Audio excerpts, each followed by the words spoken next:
Question आपको बताना है दोस्तों, जहां उपमेय में उपमान की संभावना व्यक्त की जाए वहां कौन सा अलंकार होता है।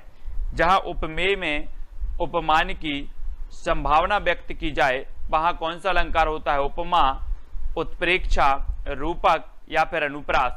अनुप्रास है आपका यहाँ पर अनुप्रास, ठीक है। ए डी नंबर अनुप्रास है और बी नंबर उत्प्रेक्षा है। 4 विकल्प बताना है आपको, क्योंकि ये 2 विकल्प आपके ढक जाते हैं, है ना। और जहां उपमेय में उपमान की संभावना व्यक्त की जाए वहां आपका अलंकार हो जाता है कौन सा अलंकार, उपमा अलंकार, यानी कि आपका ए नंबर जो है वो बिल्कुल सही हो जाता है, ठीक है। उपमा अलंकार आपने पढ़े हैं, है ना। और उपमेय में उपमान की संभावना व्यक्त होती है तो उपमा अलंकार हो जाता है और ए नंबर बिल्कुल सही हो जाएगा, ठीक है, ए नंबर। अगला क्वेश्चन आपको बताना है दोस्तों, ईलाचंद जोशी के उपन्यासों में यथार्थवाद का रूप मिलता है तो कौन सा रूप मिलता है। ईलाचंद्र जोशी दोस्तों, आपका जो डी नंबर है वो है मनोवैज्ञानिक, है ना। डी नंबर आपका मनोवैज्ञानिक है। अब आपको बताना है कि डी नंबर जो आपका ढक रहा है और बी नंबर है अति यथार्थवाद। बी नंबर अति यथार्थवाद, डी नंबर मनोवैज्ञानिक, ए नंबर प्राकृतवाद और सी नंबर सामाजिक। तो यशवंत जी उत्तर क्या हो जाएगा अपना प्रश्न क्रमांक 103 का, तो कौन सा हो जाएगा, मनोवैज्ञानिक, है ना। मनोवैज्ञानिक माने जाते हैं। ईलाचंद्र जोशी के उपन्यासों में यथार्थवाद का रूप मिलता है तो वो मनोवैज्ञानिक रूप मिलता है और डी नंबर आपका बिल्कुल सही होगा, ठीक है।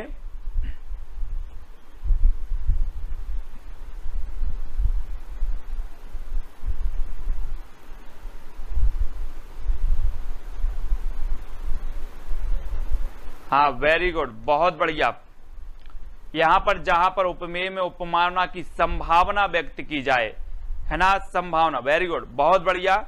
यहां पर संभावना व्यक्त की जाए तो उत्प्रेक्षा अलंकार होता है, बहुत बढ़िया, बहुत बढ़िया। बी नंबर बिल्कुल सही हो जाएगा। संभावना अगर व्यक्त की जाए तो उत्प्रेक्षा, और अगर आरोप लगाया जाए, आरोप रोप दिया जाए तो वहां पर उपमा अलंकार होता है। बहुत बढ़िया बताया, है ना।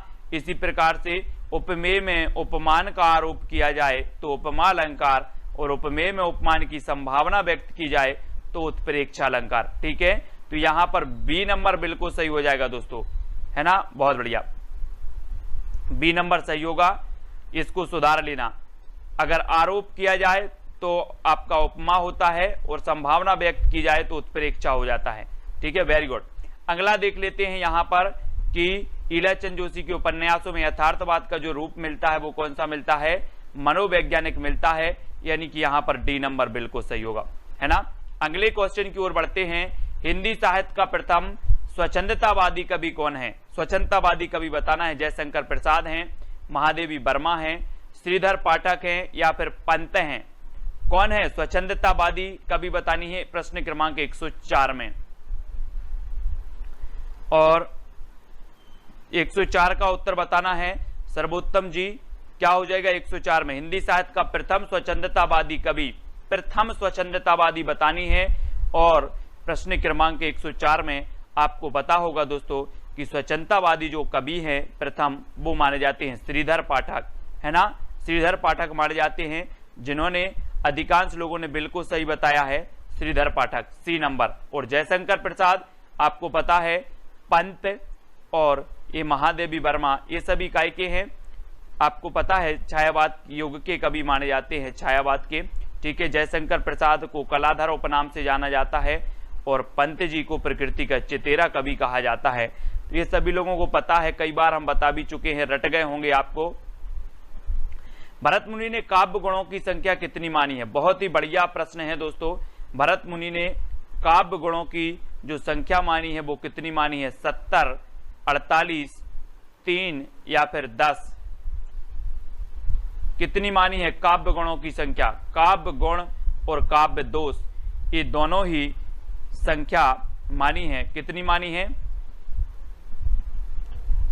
आपको पता होगा दोस्तों कि भूषण की एक रचना है, भूषण की एक रचना है कौन सी, शिवराज भूषण।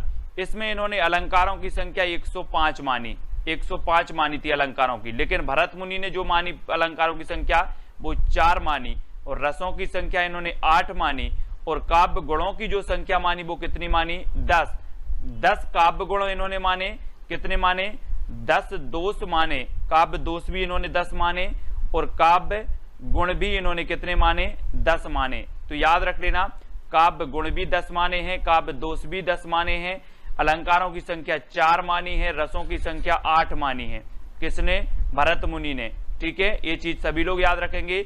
छंदमाला के रचयिता कौन है? छंदमाला यानी कि निराला हैं, केशवदास हैं, तुलसीदास हैं, या फिर वाल्मीकि हैं। छंदमाला की बहुत ही बढ़िया रचना है दोस्तों, और वाल्मीकि रामायण तो आपने पढ़ी ही होगी।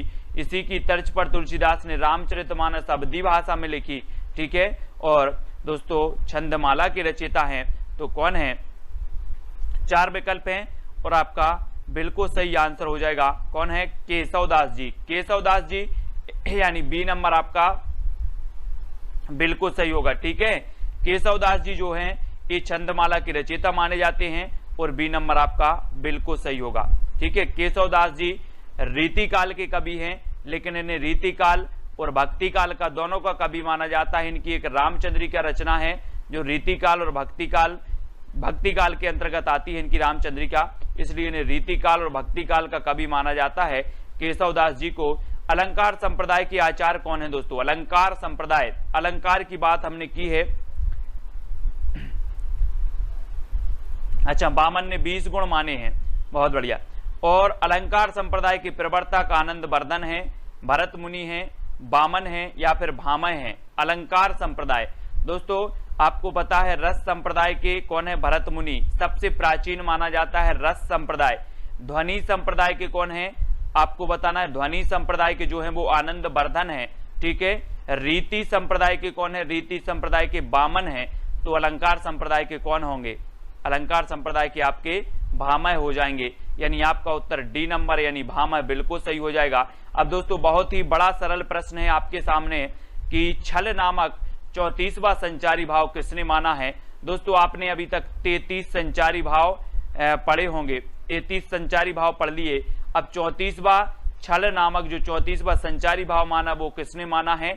4 विकल्प हैं, 4 में से उत्तर बताना है दोस्तों। आपको पता है श्रृंगार निर्णय और काव्य निर्णय, ये रचनाएं भिखारी दास की हैं, कई बार पूछी गई हैं। श्रृंगार निर्णय, काव्य निर्णय, रामचंद्र शुक्ल का राम हिंदी साहित्य का इतिहास है, यश जी है ना, और केशवदास जी जो हैं ये दोस्तों क्या माने जाते हैं? कठिन काव्य के प्रेत माने जाते हैं, है ना। तो सभी लोगों को पता है। और देव कवि ने 34वां छल नामक भाव माना है, छल संचारी भाव माना है। ठीक है, तो आपका उत्तर होगा ए नंबर। ए नंबर आपका बिल्कुल सही हो जाएगा, और ए नंबर सही है। मीरा की भक्ति मानी जाती है दास भाव की, माधुर भाव की, दैन्य भाव की, या फिर साक्ष्य भाव की, ये बतानी है दोस्तों। 4 विकल्प है, 109 का उत्तर बताना है। और ज्वाइन मेंबर आपको जरूर बनना है दोस्तों। जो भी साथी ज्वाइन मेंबर बनना चाहते हैं चैनल के, उनको ज्वाइन करना होगा। और 3 प्लान आपको दिए हैं, सिल्वर प्लान, गोल्ड प्लान और डायमंड प्लान, और 3 प्लान में से आपको चयन करना होगा। ठीक है, गोल्ड सिल्वर प्लान की राशि आपको 59 पे करनी होती है, 59, और 159 के आसपास जो है गोल्ड प्लान की, और 299 रुपए आपके करनी होती हैं डायमंड प्लान की। तो जो भी साथी चैनल के ज्वाइन मेंबर बनना चाहते हैं, ज्वाइन सदस्य बनना चाहते हैं, वो ज्वाइन कर सकते हैं। ठीक है, और मीरा की ये कई बार पूछी गई है, माधुर भाव की थी। ठीक है, याद रखेंगे। तुलसीदास की दास भाव की थी, और साक्ष्य भाव की सूरदास जी की थी। सूरदास जी की कई बार पूछी जाती कि इनकी भक्ति कैसी थी, सखा भाव की, तुलसीदास की दास भाव की, मीराबाई की माधुर भाव की। ठीक है, तो ये तीनों की याद रखेंगे। और अगला है कौन सी पत्रिका का प्रकाशन इंदौर से होता है? नया विकल्प, साक्षात्कार, वसुधा, या फिर वीणा का। कौन सी पत्रिका का होता है इंदौर से? प्रश्न क्रमांक 110 में आपको उत्तर बताना है। 110 का उत्तर क्या हो जाएगा?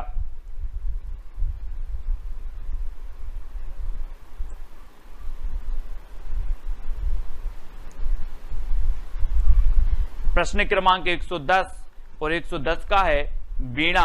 वीणा यानी कि जो आपका डी नंबर है वो बिल्कुल सही हो जाएगा, डी नंबर। ठीक है, वीणा। वीणा जो पत्रिका है दोस्तों ये निकलती है कहां से, इंदौर से। इंदौर यानी डी नंबर आपका बिल्कुल सही हो जाएगा।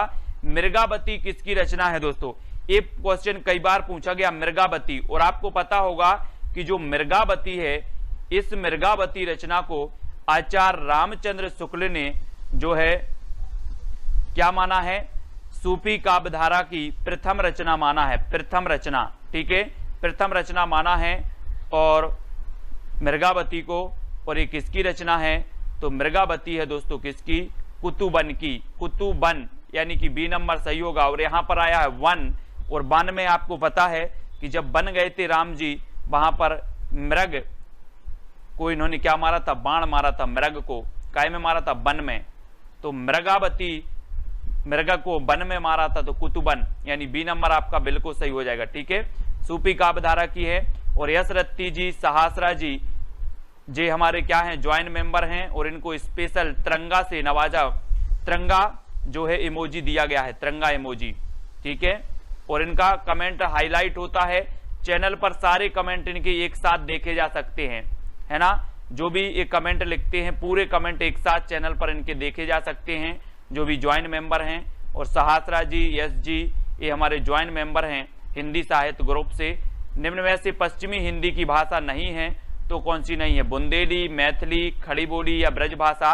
पश्चिमी हिंदी की तो मैंने आपको कई बार याद करवाई है कि जो पश्चिमी हिंदी है दोस्तों, पश्चिमी हिंदी, ये पश्चिमी हिंदी से कौन कौन सी निकली है, ब्रज भी निकली है ना, और बुंदेली भी निकली है, और खड़ी बोली भी निकली है, कन्नौजी भी निकली है, हरियाणवी भी निकली है।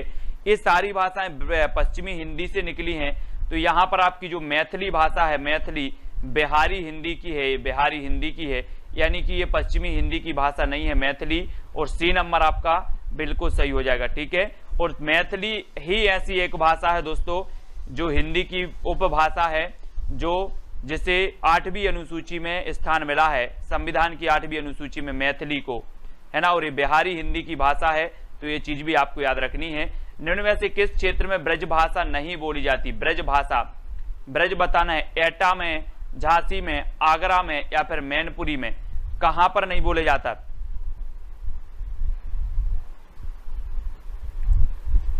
तो आपका राइट आंसर क्या होगा, किस क्षेत्र में ब्रज भाषा नहीं बोली जाती।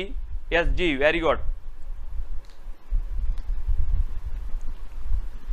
तो आपको पता है एटा में बोली जाती है, आगरा में बोली जाती है, मैनपुरी में बोली जाती है, लेकिन झांसी में नहीं बोली जाती। झांसी में बोली जाती है कौन सी, बुंदेली, है ना। तो आपका जो सी नंबर है यहां पर झांसी में नहीं बोली जाती, सी नंबर बिल्कुल सही हो जाएगा, बुंदेली, ठीक है। अगला क्वेश्चन है जयशंकर प्रसाद का प्रथम नाटक कौन सा है, प्रथम नाटक बताना है ना। यहां पर ऐतिहासिक नाटक नहीं पूछा गया है आपसे, प्रथम नाटक पूछा गया है। और प्रथम नाटक कौन सा है, सज्जन है, करुणालय है, कल्याणी है या फिर प्रायश्चित है। जयशंकर प्रसाद का प्रथम नाटक, और आपका बिल्कुल सही आंसर होगा कौन है, सज्जन, है ना। सज्जन इनका प्रथम नाटक है।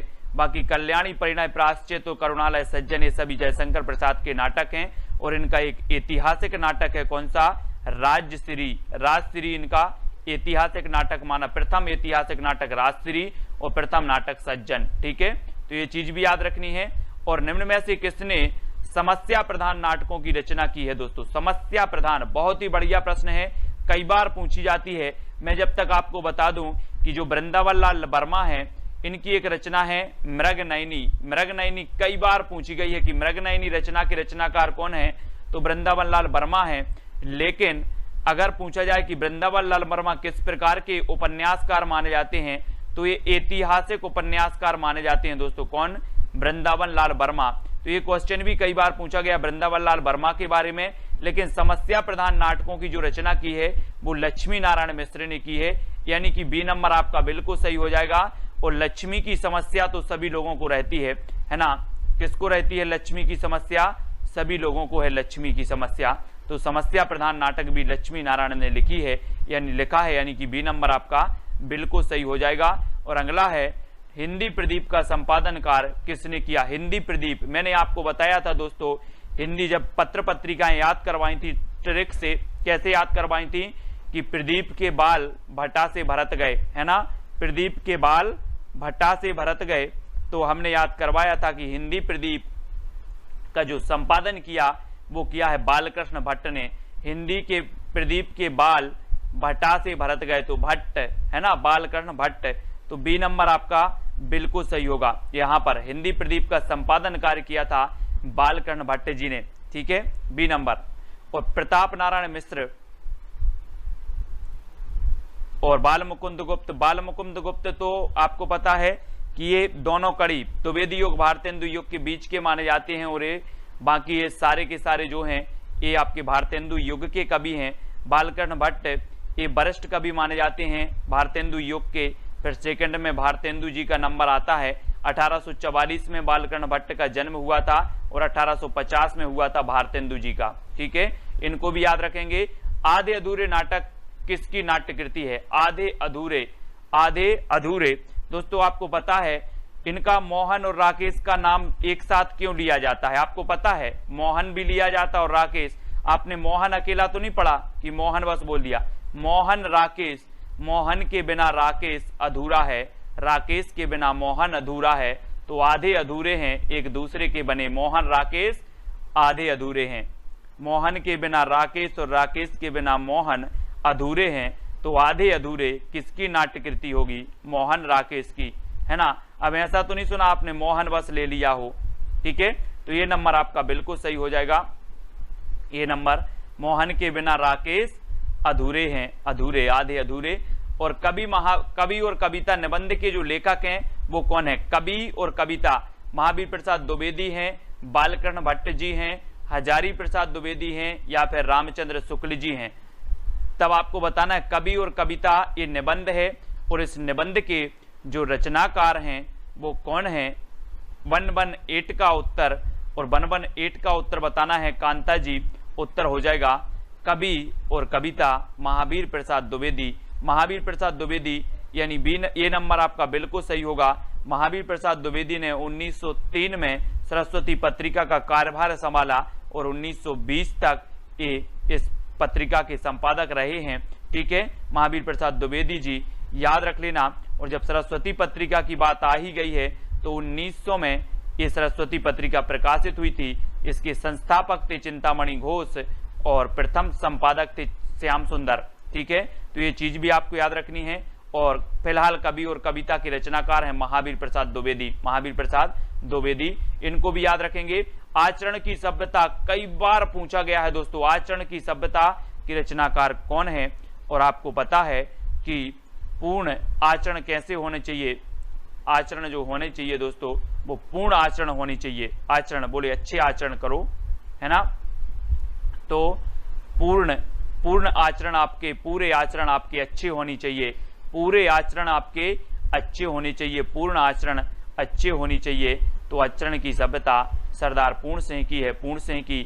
बी नंबर आपका बिल्कुल सही हो जाएगा, ठीक है, बी नंबर, पूर्ण आचरण अच्छे होनी चाहिए। चंद्रधर शर्मा गुलेरी, इनके बारे में तो आप जानते हैं दोस्तों कि इनकी 3 कहानियां थी। उसने कहा था बुद्धू का कांटा और सुखमय जीवन, है ना, उसने कहा था बुद्धू का कांटा सुखमय जीवन। ये जो है चंद्रधर शर्मा गुलेरी की 3 कहानियां लिखकर इतिहास में प्रसिद्ध हो गए दोस्तों गुलेरी जी। और अपभ्रंश को जो है अगला बताना है कौन सा मनोविकार संबंधी निबंध है। और आपको पता है दोस्तों कि जो मनोविकार संबंधी जो निबंध लिखे हैं वो किसने लिखे हैं? आचार्य रामचंद्र शुक्ल ने लिखे हैं, आप सभी को पता है। आपसे एक क्वेश्चन पूछा जाता है कि मनोविकार संबंधी निबंध किसने लिखे, तब आपका उत्तर होगा रामचंद्र शुक्ल जी ने। और मनोविकार संबंधी जो निबंध है वो कौन सा है? करुणा, करुणा आपको पता है।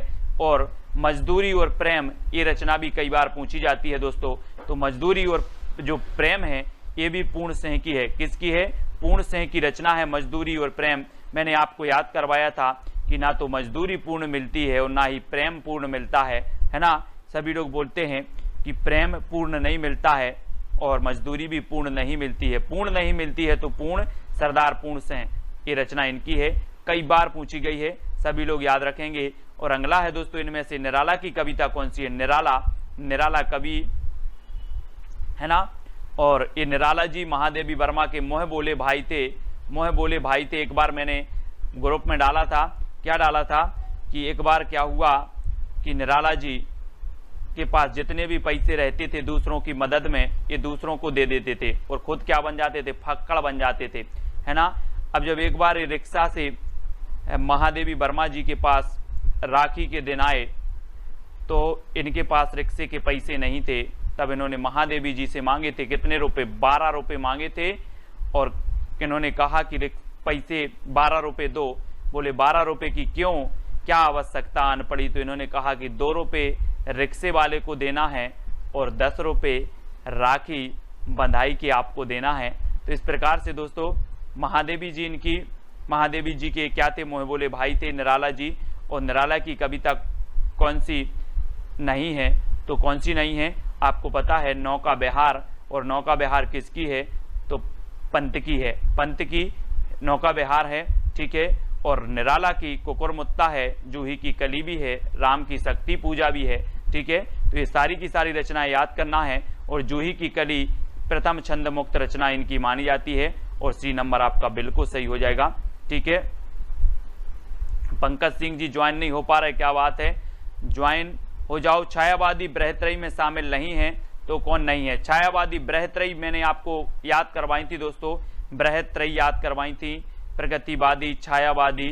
तो छायावादी बृहत्रयी में कौन शामिल नहीं है? महादेवी वर्मा, निराला, पंत। और यहाँ पर निराला फिर आ गया है यहाँ पर। तो बृहत्रयी में जब बात करते हैं, जयशंकर प्रसाद है ना, तो यहाँ पर बृहत्रयी में शामिल नहीं है महादेवी वर्मा। छायावादी बृहत्रयी में महादेवी वर्मा जी जो है। हाँ, मुझ जैसे भुक्कड़ को कौन भाई बनाएगा? बहुत बढ़िया यस जी, है ना। ए नंबर आपका बिल्कुल सही होगा। निराला जी ने कहा था कि मुझ जैसे भुक्कड़ को कौन भाई बनाएगा, और महादेवी वर्मा जी बृहत्रयी में शामिल नहीं है। और अगला है दोस्तों, कामायनी किस प्रकार का महाकाव्य है? कामायनी, तो एक कामायनी पूछा जाता है और कामायनी आपको बताना है किस प्रकार का महाकाव्य है। कथा प्रधान है, भाव प्रधान है, चरित्र प्रधान है, या इनमें से कोई नहीं? कौन सा है? तो कामायनी दोस्तों ये माना जाता है आपका कैसा, ये भाव प्रधान माना जाता है। कामायनी भाव प्रधान है, भाव प्रधान। और आप अपने भावों से ही कामना करते हो, जैसे शंकर जी की भावों से कामना करते हैं भगवान, है ना, भावों से ही करते हो, तो आपका भाव प्रधान रचना हो जाएगी कामायनी। कामायनी जयशंकर प्रसाद का महाकाव्य है। 15 इसमें सर्ग है, 1935 इसका रचना काल है ना कामायनी का। तो कामायनी के बारे में ये भी याद रखनी है। और अगला बतानी है, गोदान उपन्यास का पात्र कौन सा नहीं है? बी नंबर का आपका विकल्प है होरी और डी नंबर का आपका विकल्प है मेहता। तो कौन सा पात्र नहीं है गोदान उपन्यास का? ग्रामीण जीवन का महाकाव्य बताया है ना। मधुराज यादव जी, जब आप ज्वाइन करते हो, ज्वाइन, तो ये क्लास जो आपको मिल रही है पब्लिकली, ये क्लास अगर आपको पब्लिकली नहीं मिलेगा, केवल ज्वाइन मेंबर को ही मिलेगी, है ना, ज्वाइन मेंबर को मिलेगी। तो जैसे बहुत सारी ऐसी सुविधाएं हैं, सबसे पहले तो आपका कमेंट हाईलाइट किया जाएगा, जो भी आप पूछना चाहते हो वो कमेंट आपके एक साथ चैनल पर मिलेंगे, ठीक है। दूसरी चीज है कि आपको बहुत सारी ऐसी क्लासें हैं जो ज्वाइन में ही मिलेंगी, है ना, ज्वाइन मेंबर को ही मिल पाएंगी, बाकी अदर मेंबर को नहीं मिल पाएंगी, है ना। तो गोदान उपन्यास का पात्र नहीं है तो वो नहीं है सूरदास, ठीक है। सूरदास यानी कि ये रंगभूमि का है, रंगभूमि का, है ना, रंगभूमि का हमने पढ़ा था कि रंगभूमि का पात्र है सूरदास। बाकी धनिया, होरी और मेहता ये सभी काय के पात्र माने जाते हैं, गोदान उपन्यास के माने जाते हैं। ग्रामीण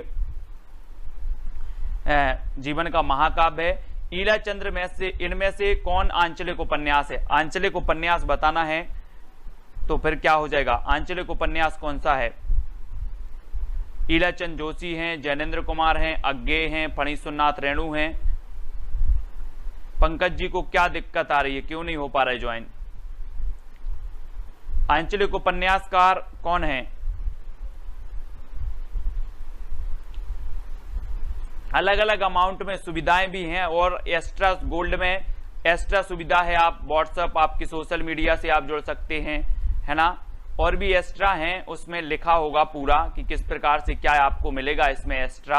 और फणीसुरनाथ रेणु यानी डी नंबर, ये आंचलिक उपन्यासकार माने जाते हैं फणीसुरनाथ रेणु साहब। डी नंबर आपका बिल्कुल सही हो जाएगा यहाँ पर। फणीसुरनाथ रेणु, है ना। और ये अज्ञेय, जैनेन्द्र कुमार और ईलाचंद्र जोशी ये मनोविश्लेषणवादी कवि माने जाते हैं, उपन्यासकार माने जाते हैं। ईलाचंद्र जोशी, जैनेन्द्र कुमार और अज्ञेय और डॉक्टर देवराज ये मनोविश्लेषणवादी माना जाते हैं। ठीक है, अगला है आपको बताना है रानी केतकी की कहानी की रचयिता कौन है। रानी केतकी की कहानी बतानी है। वृंदावन लाल वर्मा जी हैं, माधवराव सप्रे, किशोरीलाल गोस्वामी या फिर इंसा अल्लाह खां। कौन है रानी केतकी की कहानी?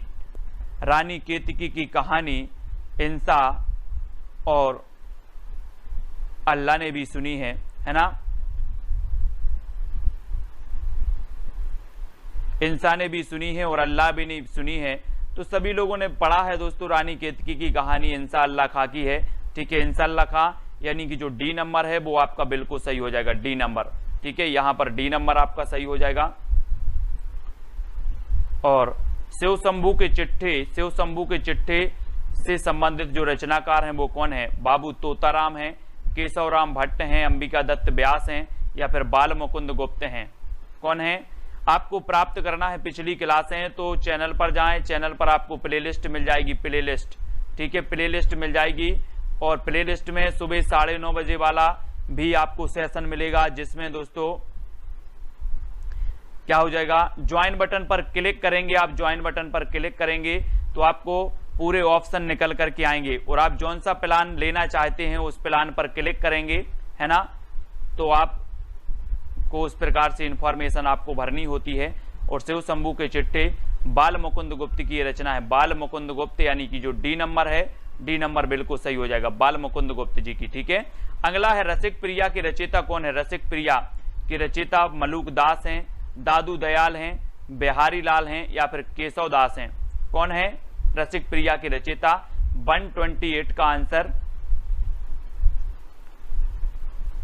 तो सभी लोगों को पता है, चाहे रसिक प्रिया हो, कवि प्रिया हो, रामचंद्रिका हो, विज्ञान गीता हो, छंदमाला हो, ये सारी रचनाएं किसकी हैं? केशव दास जी की हैं, है ना। रसिक प्रिया, कवि प्रिया, रामचंद्रिका, विज्ञान गीता, छंदमाला, ये किसकी हैं? सभी केशव दास जी की, है ना। यानी डी नंबर आपका बिल्कुल सही होगा, डी नंबर।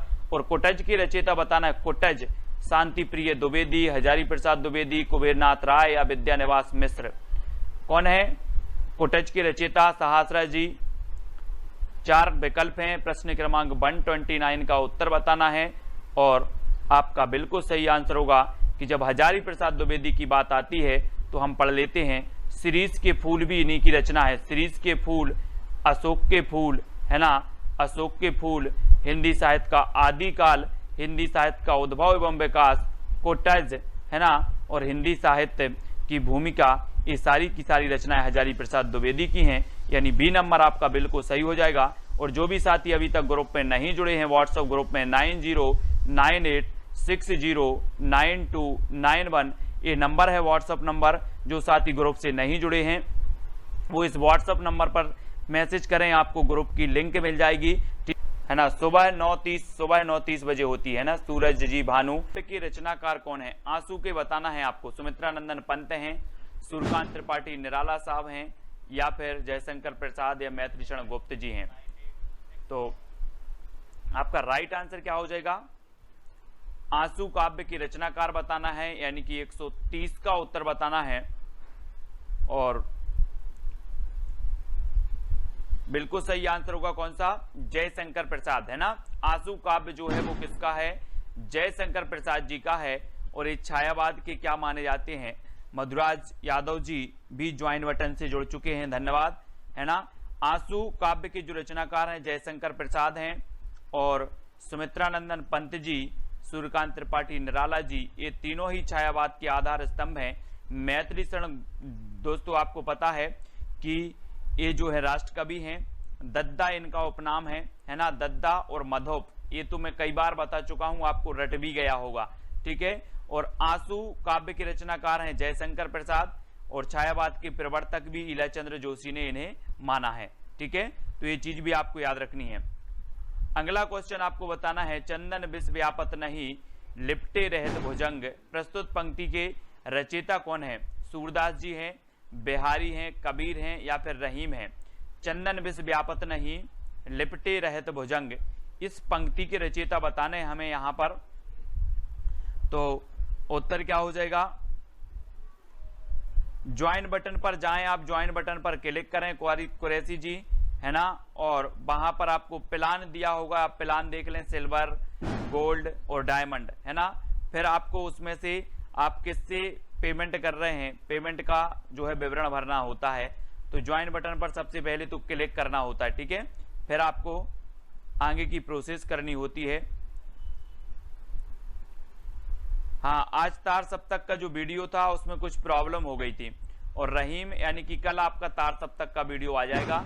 और यहाँ पर चंदन विष व्यापत नहीं, ये किसकी है? रहीम की है, यानी डी नंबर आपका बिल्कुल सही हो जाएगा, डी नंबर, ठीक है। अगला बताना, अमीय हलाहल मद भरे सेत श्याम रतनार जियत मरत झुक झुक परत जेहि चितबत एक बार। ये पंक्ति किसकी है? ये पंक्ति बतानी है आपको, किसकी है?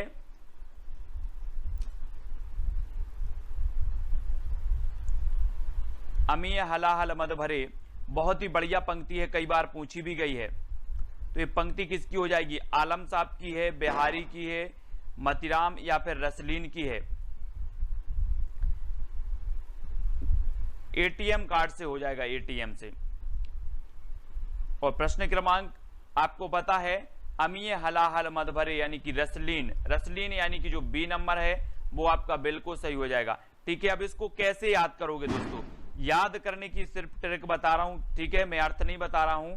अमीय, अमीय से आप लेंगे कि अमीय से अपन बोलते हैं ना आम, है ना, आम, और आम में क्या होता है? रस होता है, रस।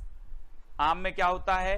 रस होता है, तो रसलीन, है ना। अमीय हलाहल मद भरे, इस प्रकार से हमें ट्रिक भी देख लेना है, याद भी कर लेना है ना। अगला है, जब होए धर्म की हानि बाड़े असुर अधम अभिमानी। प्रस्तुत पंक्ति के रचयिता कौन है? रसखान, बिहारी, तुलसीदास या फिर कबीर। 4 विकल्प हैं, 133 का उत्तर बताना है। देखो, ज्वाइन मेंबर का आपको बता रहा हूं कि जितने भी ज्वाइन मेंबर हैं उनके कमेंट मुझे एक साथ मिलते हैं, जितने भी उनके कमेंट होते हैं वो मुझे एक साथ देखने को मिलते हैं। दूसरी बात, ज्वाइन वालों के लिए जो सेशन है वो अलग से चलेगा, यानी कि ज्वाइन मेंबर के जो वीडियो हैं वो केवल ज्वाइन मेंबर ही देख पाएंगे, दूसरे मेंबर नहीं देख पाएंगे, है ना। और तो ज्वाइन मेंबर के लिए और भी है, आपको आपका जो कमेंट है वो हाईलाइट होता है, आपको इमोजी दिया जाता है स्पेशल।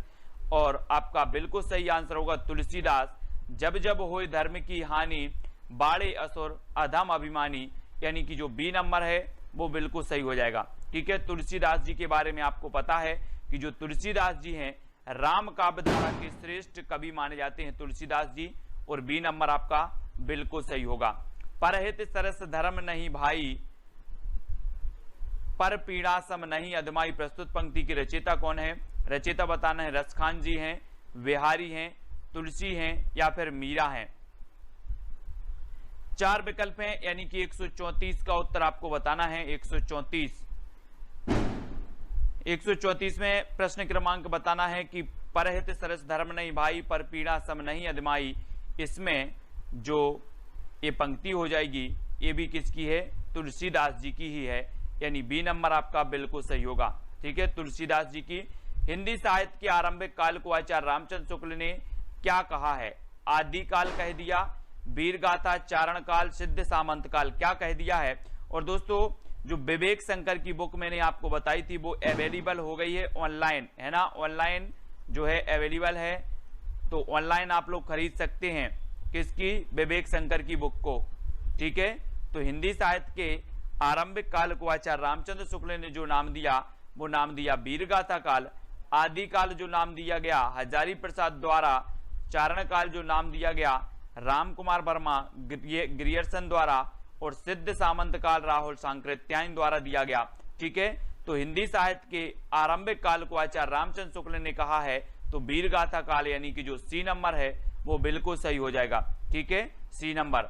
और अगला है वीरगाथा काल का कवि कौन सा नहीं है? अब वीरगाथा काल के कवि तो आप सभी को पता है, सारे कवि पता हैं, आप गणपति शालिभद्र सूरी से लेकर आप चंद्रबरदाई तक सारे के सारे कवि आपको पता है।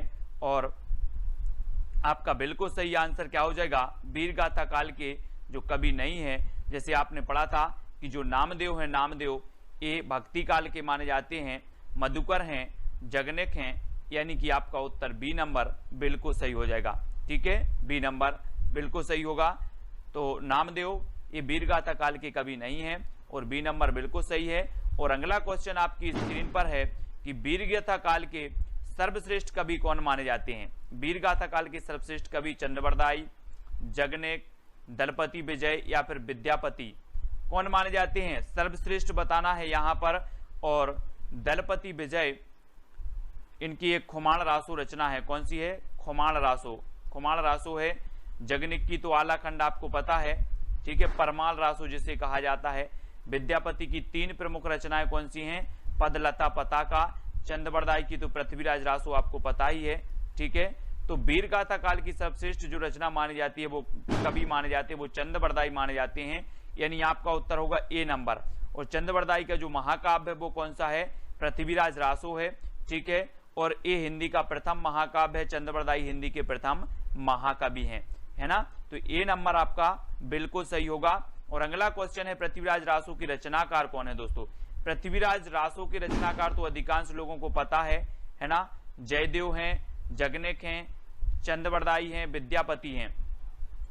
ये 4 विकल्प हैं और 4 में से आपको पता है कि पृथ्वीराज रासो चंद्रबरदाई जी का ग्रंथ है ना। और बी नंबर आपका बिल्कुल सही हो जाएगा। अधिकांश लोगों को पता है, लेकिन आपसे पूछा जाता है दोस्तों कि कबीर की भाषा क्या थी। कबीर की भाषा क्या थी ये बतानी है। ब्रज थी, कन्नौजी थी, खड़ी थी या फिर सादुक्कड़ी थी। कौन सी थी? कबीरदास की जो भाषा थी वो भाषा कौन सी थी? यानी कि प्रश्न क्रमांक 139 का उत्तर बताना है। और दोस्तों ये सादुक्कड़ी भाषा किसने कहा है? कबीरदास की भाषा को सादुक्कड़ी भाषा किसने कहा है? कबीरदास जी की जो भाषा मानी जाती है वो सादुक्कड़ी मानी जाती है, लेकिन इसे सादुक्कड़ी किसने कहा?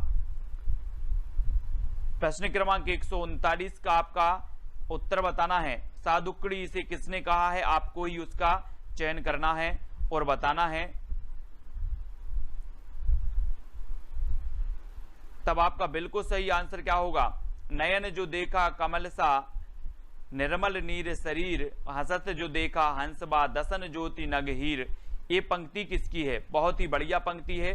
ये पंक्ति आपको बतानी है तुलसीदास जी की है, जायसी की है, जयशंकर प्रसाद जी की या कबीरदास जी। बहुत ही बढ़िया पंक्ति है, आपको बताना है। नयन जो देखा कमल सा, निर्मल नीर शरीर, हसत जो देखा हंसबा, दसन ज्योति नगहीर। हाँ, वेरी गुड। शुक्ल जी ने सादुक्कड़ी भाषा कहा है। बिल्कुल याद रख लेना है। हमने पढ़ा था कि पंचमेल खिचड़ी कहा था किसने? श्याम सुंदर दास ने। कबीर की भाषा को पंचमेल खिचड़ी। सादुक्कड़ी कहा रामचंद्र शुक्ल ने।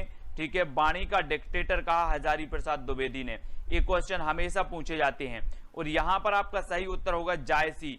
ठीक है, जायसी यानी कि जो सी नंबर है वो बिल्कुल सही है। जायसी बिल्कुल सही हो जाएगा। नयन जो देखा कमल सा, निर्मल नीर शरीर, हसत जो देखा हंसबा, दसन ज्योति नगहीर। जायसी जी की पंक्ति है। और जायसी जी का एक काव्य है। कौन सा काव्य है दोस्तों? कौन सा है? पद्मावत, है ना। पद्मावत है। और पद्मावत इनका श्रेष्ठ महाकाव्य और हिंदी का प्रथम प्रमाणिक महाकाव्य भी माना जाता है पद्मावत। ठीक है, तो याद रखना है। शिवा बावनी के रचनाकार कौन माने जाते हैं? शिवा बावनी, पद्माकर, केशवदास, भूषण या फिर जगनेक। प्रश्न क्रमांक 141 का उत्तर हमें बताना है। शिवा बावनी की रचनाकार बहुत ही बढ़िया है दोस्तों ये रचना। और इस रचना के जो रचनाकार माने जाते हैं वो माने जाते हैं कौन? भूषण जी, है ना। शिवा बावनी ये भूषण की रचना है। और रीति काल में एकमात्र ऐसा वीर रस का कवि था भूषण, जिसका उपनाम कहीं कहीं मनीराम, कुछ विद्वान मनीराम भी मानते हैं और कुछ विद्वान घनश्याम भी मानते हैं ना। घनश्याम तो कुछ घनश्याम तो कुछ मनीराम, है ना। तो ये शिवा बावनी की रचनाकार भूषण जी माने जाते हैं। यानी बी नंबर आपका बिल्कुल सही हो जाएगा। छत्रसाल दशक भी इन्हीं की रचना है, भूषण जी की। नर की और नर नील की गति ये की कर जोए, जे तो नीचे हे चले ते तो ऊंचो होए। इस पंक्ति के जो रचयिता हैं वो कौन है? और आपको पता है दोस्तों वो कवि रीति सिद्ध काव्यधारा का कवि है ना। रीति सिद्ध काव्यधारा का कवि है और उसकी एक रचना है बिहारी सतसई है ना, बिहारी सतसई, और विश्व में सबसे ज्यादा यानी कि दूसरे नंबर पर जो सबसे ज्यादा टीका लिखी गई वो बिहारी सतसई की लिखी गई। ठीक है, तो ये चीज आपको याद रख लेना है। और बिहारी सतसई में 713 दोहे मिलते हैं कहीं कहीं और 719 दोहे भी मिलते हैं। और नर की और नर नील की ये जो पंक्ति है वो बिहारी लाल की है। बिहारी यानी कि जो आपका सी नंबर है वो बिल्कुल सही हो जाएगा। ठीक है, सी नंबर आपका सही हो जाएगा। अगला आपको बताना है कि सकीबे मुझसे कहकर जाते, प्रस्तुत पंक्तियों के रचयिता कौन है? सकीबे मुझसे कहकर जाते अज्ञेय की है ना, हरियोध की है, या फिर मैथिली शरण गुप्त की, या फिर जयशंकर प्रसाद। दोस्तों आपने यशोधरा खंड काव्य पढ़ा होगा।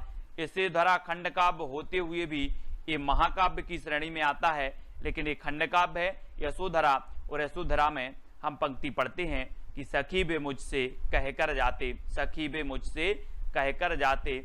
और आपकी जो विकल्प नंबर होगा क्या होगा? बी नंबर, यानी मैथिली शरण गुप्त। याद रख लेना, मैथिली शरण गुप्त जी की ये पंक्ति है। और गुप्त जी का उपनाम मैं आपको हमेशा रटवा रहा हूं, मधोप और दद्दा, दद्दा भी इन्हें कहा जाता था। जयशंकर प्रसाद को क्या कहा जाता था? कलाधर, है ना। और ये दोस्तों अयोध्या से उपाध्याय हरियोध, हरियोध इनका अयोध्या से उपाध्याय का उपनाम है। अज्ञेय, सचिदानंद, हीरानंद बादशाह का उपनाम है। ठीक है, तो ये उपनाम का वीडियो मैंने आपको दिया है, ट्रिकी वीडियो दिया है, तो वो ट्रिकी वीडियो भी आपको देख लेना है। उपनाम वाला, कवियों के उपनाम हमेशा पूछे जाते हैं। हिंदी कविता को छंदों की परिधि से मुक्त कराने वाले थे तो कौन थे? हिंदी कविता को छंदों की परिधि से मुक्त कराने वाले बताना है। और दोस्तों आपको पता होगा कि जो छंद मुक्त रचना थी निराला जी की, वो कौन सी थी? छंद मुक्त रचना वो कौन सी थी? छंद मुक्त रचना थी तो वो थी दोस्तों आपकी जूही की कली, है ना, जूही की कली। जूही की कली याद रख लेना है। ये छंद मुक्त रचना थी किसकी? निराला की। तो कविता को छंदों की परिधि से मुक्त कराने वाले हैं तो वो कौन है? निराला जी। और निराला जी के बारे में रक्षाबंधन की मैंने आपको कहानी ही बनाई थी। इन्होंने कहा था कि हम जैसे फक्कड़ को कौन भाई बनाएगा? सूर्यकांत त्रिपाठी निराला। सरोज स्मृति, इन्होंने लंबा शोक गीत लिखा है, सरोज स्मृति, ये भी आपको याद रखनी है, सूर्यकांत त्रिपाठी निराला। और दोस्तों इन्हें क्रांतिकारी कवि भी कहा जाता है निराला जी को, तो इनके बारे में याद रख लेना है निराला जी के बारे में। और तितली किसकी रचना है? तितली बतानी है। तितली किसकी रचना है? जयशंकर प्रसाद की, श्याम सुंदर दास, आचार्य रामचंद्र शुक्ल, आचार्य महावीर प्रसाद द्विवेदी। तो प्रश्न क्रमांक 145 तितली, बहुत ही बढ़िया है ये रचना। तो आपका राइट आंसर क्या हो जाएगा दोस्तों? तितली के बारे में आपको बताना है। और तितली एक किसकी रचना है? और जो भी साथी अभी तक व्हाट्सएप ग्रुप से नहीं जुड़ पाए हैं वो 9098609291 ये व्हाट्सएप ग्रुप का नंबर है। तो व्हाट्सएप ग्रुप से आपको जरूर जुड़ना है। ठीक है, 9098609291 व्हाट्सएप ग्रुप से जुड़ना है। और तितली ये जयशंकर प्रसाद जी की है, जयशंकर प्रसाद, यानी कि आपका जो ए नंबर है वो बिल्कुल सही होगा, प्रसाद जी का, है ना। इनके नाटक हम पढ़ लेते हैं, सज्जन है, राजश्री है ना, कल्याणी है, और बहुत सारे नाटक हैं। इनके नाटक तो हमें याद रख लेना है। हाँ, कंकाल, तितली और इरावती, कंकाल, तितली और इरावती ये इनके उपन्यास हैं। बहुत बढ़िया। किसके उपन्यास हैं? ये उपन्यास हैं प्रसाद जी के, कंकाल, तितली और इरावती, इनको याद रखेंगे। और अतीत के चलचित्र के रचयिता कौन है? अतीत के चलचित्र, हाँ बताना है, अतीत के चलचित्र रचनाकार कौन है? और दोस्तों आपको बताना है कि कंकाल, तितली और इरावती में जो अधूरा उपन्यास है वो कौन सा है? जयशंकर प्रसाद जी का। इन तीनों में से बताना अधूरा उपन्यास कौन सा है। और अतीत के चलचित्र ये जो रचना है ये किसकी है? मैंने आपको पढ़ाया था, याद करवाया था। क्या करवाया था कि अतीत के गर्त से आपको कौन निकालेंगी? कौन निकालेंगी? महादेवी जी, महादेवी जी निकालेंगी। तो महादेवी वर्मा अतीत के चलचित्र यानी कि महादेवी वर्मा। और सी नंबर आपका यहाँ पर बिल्कुल सही हो जाएगा। ठीक है, हाँ, इरावती अधूरा है, अंकुर जी, वेरी गुड। इरावती क्या है? अधूरा उपन्यास है जयशंकर प्रसाद जी का, इरावती। तो इरावती को याद रखना है। और अगला क्वेश्चन है आपका, पल्लव की रचयिता कौन है? पल्लव, पल्लव बताना है दोस्तों। छायावाद का मैनिफेस्टो इसे कहा जाता है, छायावाद का घोषणा पत्र इसे कहा जाता है। पल्लव को ये कई बार रचना पूछी गई है। और सुमित्रानंदन ये पंत की है, निराला की है, जयशंकर प्रसाद की है या फिर महादेवी वर्मा की है। तो आपका राइट आंसर क्या हो जाएगा? कमलेश पाल जी पल्लव की रचयिता। और सभी लोग ज्वाइन मेंबर जरूर बनेंगे, ज्वाइन बटन को जरूर दोस्तों आपको क्या करना है, खरीदना है ना। और ज्वाइन मेंबर आप बन सकते हैं चैनल के, ठीक है। तो ज्वाइन मेंबर बने। और सुमित्रा नंदन पंत की ये रचना है पल्लव, ठीक है। इनकी युगवाणी है, ग्राम्या है, ग्रंथि है, ठीक है। पंत की प्रकृति के चितेरे कवि इन्हें कहा जाता है। यानी कि आपका उत्तर होगा विकल्प नंबर ए नंबर आपका बिल्कुल सही हो जाएगा। और जो भी साथी व्हाट्सएप ग्रुप से नहीं जुड़े हैं वो प्लीज व्हाट्सएप और टेलीग्राम ग्रुप से जुड़ जाएं, जहां पर आपको जॉय सर निरंतर टेस्ट करवाते हैं, है ना, टेलीग्राम ग्रुप में। तो आपको व्हाट्सएप ग्रुप से जुड़ना है। व्हाट्सएप ग्रुप में मैंने आपको नंबर दे ही दिया है 9098609291। इस नंबर पर आप करेंगे तो आपको लिंक मिल जाएगी तुरंत ही व्हाट्सएप और टेलीग्राम की। तो चिंतामणि के जो रचयिता माने जाते हैं वो कौन माने जाते हैं? चिंतामणि ये रामचंद्र शुक्ल जी का है, यानी कि जो सी नंबर है वो बिल्कुल सही है। और एक क्वेश्चन पूछा जाता है दोस्तों कि मनोविकार पर आधारित जो निबंध लिखे हैं, मनोविकार पर आधारित वो किसने लिखे हैं? तो वो शुक्ल जी ने लिखे हैं, है ना। जैसे करुणा की बात करें, करुणा भी इनका है, शुक्ल जी का मनोविकार पर आधारित है। और यहाँ पर सी नंबर चिंतामणि आपका बिल्कुल सही हो जाएगा, ठीक है, सी नंबर। और अगला है जन्मेजय का नाग यज्ञ किसकी कृति है? ये जन्मेजय का नाग यज्ञ नाटक है दोस्तों। और ये नाटक किसका है ये बताना है। सेठ गोविंद दास का है, जयशंकर प्रसाद जी का है, या फिर लक्ष्मी नारायण लाल का, या फिर गोविंद बल्लभ पंत का है? कौन सा? जन्मेजय का नाग यज्ञ। ये कृति बतानी है, बहुत ही बढ़िया कृति है और पूछी जाती है, कई बार पूछी गई है दोस्तों। और आपको पता है कि यहां पर एक शब्द आया है नांग। कौन सा शब्द आया है? नांग। और नांग आपको पता है किसके गले में पड़ा रहता है? शंकर जी के। तो कौन होंगे? जयशंकर प्रसाद। बोले नांग आया है और नांग शंकर जी के गले में है, तो जयशंकर प्रसाद, यानी कि बी नंबर आपका बिल्कुल सही हो जाएगा, ठीक है, बी नंबर। अगला है हम दीवानों की क्या हस्ती है, आज यहाँ कल वहां चले, है ना, मस्ती का आलम साथ चला, हम धूल उड़ाते जहां चले। प्रस्तुत पंक्ति के रचयिता कौन है? पंक्ति के बताना है सियाराम शरण गुप्त हैं, भगवती चरण वर्मा हैं, सुभद्रा कुमारी चौहान या रामधारी सिंह दिनकर हैं। और मैंने आपको बताया है कई बार कि हम दीवाने हैं किसके? भगवती के। हम किसके दीवाने हैं? भगवती के दीवाने। आप बोलते ना कि दीवाना तेरा आया बाबा तेरे मंदिर में, इस प्रकार से माता तेरा मंदिर, इस प्रकार से एक बहुत ही बढ़िया भजन है, देवी गीत है ना। तो हम दीवानों की क्या हस्ती है, आज यहाँ कल वहां चले, मस्ती का आलम साथ चला। तो ये भगवती चरण वर्मा, यानी कि जो बी नंबर है वो बिल्कुल सही हो जाएगा, ठीक है। अगला है सबसे पहले अपनी आत्मकथा हिंदी में किसने लिखी? सबसे पहले यहां पर विकल्प अनुसार बताना है दोस्तों आपको, है ना। 4 विकल्प हैं, 4 विकल्पानुसार इनमें से निम्नलिखित में से सबसे पहले अपनी आत्मकथा हिंदी में किसने लिखी, ये चीज आपको बतानी है। 4 विकल्प हैं। कुछ लोग तो कंफ्यूज हो जाते हैं कि यहाँ सबसे पहले आत्मकथा लिखी राजेंद्र प्रसाद ने, है ना, ऐसे बता देते हैं। लेकिन आपको पता है कि हिंदी की प्रथम आत्मकथा कौन सी मानी जाती है? अर्ध कथानक, है ना, अर्ध कथानक मानी जाती है। कौन की मानी जाती है अर्ध कथानक? बनारसी दास जैन जी की मानी जाती है, ठीक है, अर्ध कथानक। और दोस्तों ये आत्मकथा हिंदी में किसने लिखी? तो सत्य की खोज लिखी है किसने? राजेंद्र प्रसाद ने, सत्य की खोज। तो सत्य की खोज डी नंबर आपका बिल्कुल सही होगा। अर्ध कथानक हिंदी की प्रथम आत्मकथा बनारसी दास जैन की मानी जाती है। और अबला जीवन हाय तुम्हारी यही कहानी, आंचल में है दूध और आंखों में पानी, ये पंक्ति किसकी है? बहुत ही बढ़िया है। कहां से ली गई है, कौन से खंड काव्य से ली गई है, कौन सी रचना से ली गई है, ये चीज हमें बतानी है। और जिन भी साथियों ने पुराने ओल्ड पे वीडियो नहीं देखे हैं वो जरूर देखें। ट्रिकी वीडियो की आपकी 25 यानी कि 25 वीडियो ट्रिकी वीडियो के पहुंच चुके हैं आपके, जिसमें हमने साहित्य अकादमी से पुरस्कृत रचनाएं पढ़ी, कवियों के उपनाम पढ़े, व्यास सम्मान पढ़ा, ज्ञानपीठ पुरस्कार की रचनाएं पढ़ी, ठीक है, बहुत सारी रचनाओं को पढ़ा।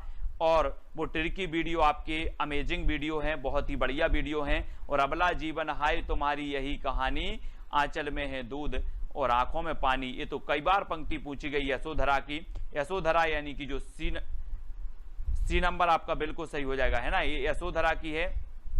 यशोधरा, यशोधरा से ये पंक्ति ली गई है। और हिमालय के आंगन में उसे प्रथम किरणों का दे उपहार, उषा ने हंस अभिवादन किया और पहनाया हीरे का हार। तो ये पंक्ति किसकी रचयिता कौन है? पंक्ति के रचयिता बहुत ही बढ़िया पंक्ति है। ये पंक्ति भी कई बार पूछी गई है दोस्तों कि हिमालय के आंगन में जो है उसे प्रथम किरणों का दे उपहार, उषा ने अभिवादन किया।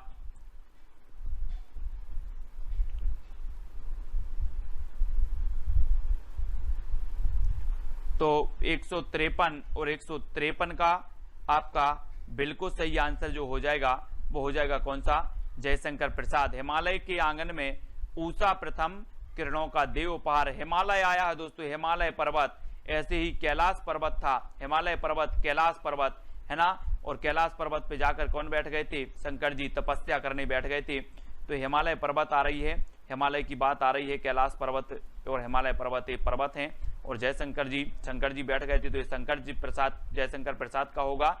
आलवार भक्तों की संख्या बतानी है, यानी कि 154 का उत्तर बताना है दोस्तों। आपको पता है, मैंने आपको बताया था कि रामानंद के शिष्य 12 है ना, आलवार भक्तों की संख्या भी कितनी आप बता देना है ना। और साकेत में जो आपके ग्रंथ है, साकेत में जो आपके सर्ग हैं वो भी आपके 12 हैं है ना। और 12 बार बार आ रहा है, तो यहां पर भी बार आया है, बार को कर दो 12 तो क्या हो जाएगा?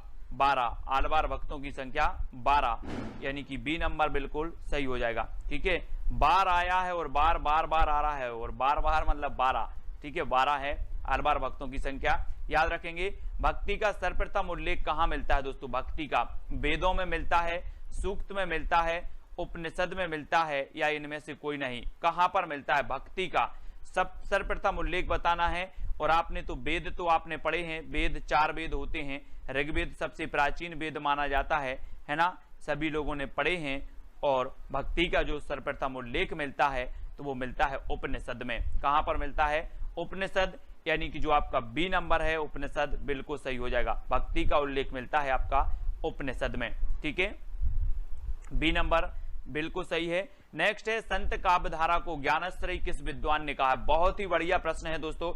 आप सभी लोगों ने पढ़ा है कि संत काव्यधारा जो है, जिन्हें ज्ञानाश्रयी शाखा भी कहा जाता है, भक्ति काल की एक काव्यधारा है। ठीक है, और एक काव्यधारा को जो ज्ञानाश्रयी शाखा कहा है तो वो किसने कहा है? ये चीज बतानी है, यानी कि प्रश्न क्रमांक 156 का उत्तर बताना है। 4 विकल्प हैं, 4 आलोचक हैं थे, और चारों में से आपका जो उत्तर जा रहा है वो क्या जा रहा है कि आचार्य रामचंद्र शुक्ल, इन्होंने ज्ञानाश्रयी शाखा कहा दोस्तों इसे। ठीक है, और ये नंबर आपका बिल्कुल सही होगा। संत काव्यधारा को ज्ञानाश्रयी कहने वाले जो विद्वान थे वो थे शुक्ल जी। संत शब्द को सतसाम्य किसने माना है? संत शब्द को सतसाम्य मानने वाले जो विद्वान थे वो कौन थे? डॉक्टर पीताम्बरनाथ बर्थवाल थे, आचार्य शुक्ल थे, डॉक्टर नगेंद्र थे, या परमेश्वर चतुर्वेदी थे? कौन थे संत शब्द को सतसाम्य मानने वाले? बहुत ही बढ़िया प्रश्न है। और संत शब्द को सतसाम्य मान लिया, और वो माना है किसने? परमेश्वर चतुर्वेदी ने सतसाम्य माना संत शब्द को। और दोस्तों हम क्या मान लेते हैं? संतों को परमेश्वर की उपमा दे देते हैं, और परमेश्वर चतुर्वेदी आपका डी नंबर बिल्कुल सही हो जाएगा। ठीक है, डी नंबर सही होगा। पीताम्बर, डॉक्टर पीताम्बरनाथ बर्थवाल के अनुसार गोरखनाथ के ग्रंथों की संख्या कितनी है? यानी कि 58। डॉक्टर पीताम्बरनाथ बर्थवाल के अनुसार गोरखनाथ के ग्रंथों की संख्या बतानी है। 12 है, 14 है, 13 है, या फिर 12 है? आपने पढ़ा होगा दोस्तों कि जो आपका नाथ पंथ था, नाथ पंथ, और नाथ पंथ के जो प्रवर्तक माने जाते हैं मतेंद्र नाथ माने जाते हैं, और प्रमुख जो माने जाते हैं गोरखनाथ माने जाते हैं मतेंद्र नाथ के। मच्छेंद्र नाथ, मतेंद्र नाथ ये उन्हीं के उपनाम हैं। और मच्छेंद्र नाथ के जो शिष्य थे वो गोरखनाथ थे। ठीक है, और गोरखनाथ के जो ग्रंथों की संख्या मानी वो कितनी मानी है? 14 मानी है। किसने? पीताम्बर नाथ बर्थवाल साहब ने 14 मानी है। यानी कि आपका उत्तर क्या हो जाएगा? विकल्प नंबर सी या फिर सा नंबर बिल्कुल सही हो जाएगा। ठीक है, अगला क्वेश्चन है, हठ योग दर्शन की व्याख्या इनमें से किसने की है? हठ योग दर्शन की गोरखनाथ ने की है, सरहपा ने की है, लुईपा ने की है, इनमें से कुछ किसी ने भी नहीं की। हठ योग दर्शन की व्याख्या करने वाले जो विद्वान हैं वो कौन है? 4 में से चयन करना है। सभी लोग लाइक जरूर करेंगे। कल सुबह आपका तार सप्तक का वीडियो आएगा, है ना। तार सप्तक का जो कवि हैं उनका टिर्की वीडियो आएगा सुबह 9:30 बजे, और रोज रात्रि 9 बजे अपनी ये क्लास होती है, अध्ययन करते हैं बहुत सारी चीजों का।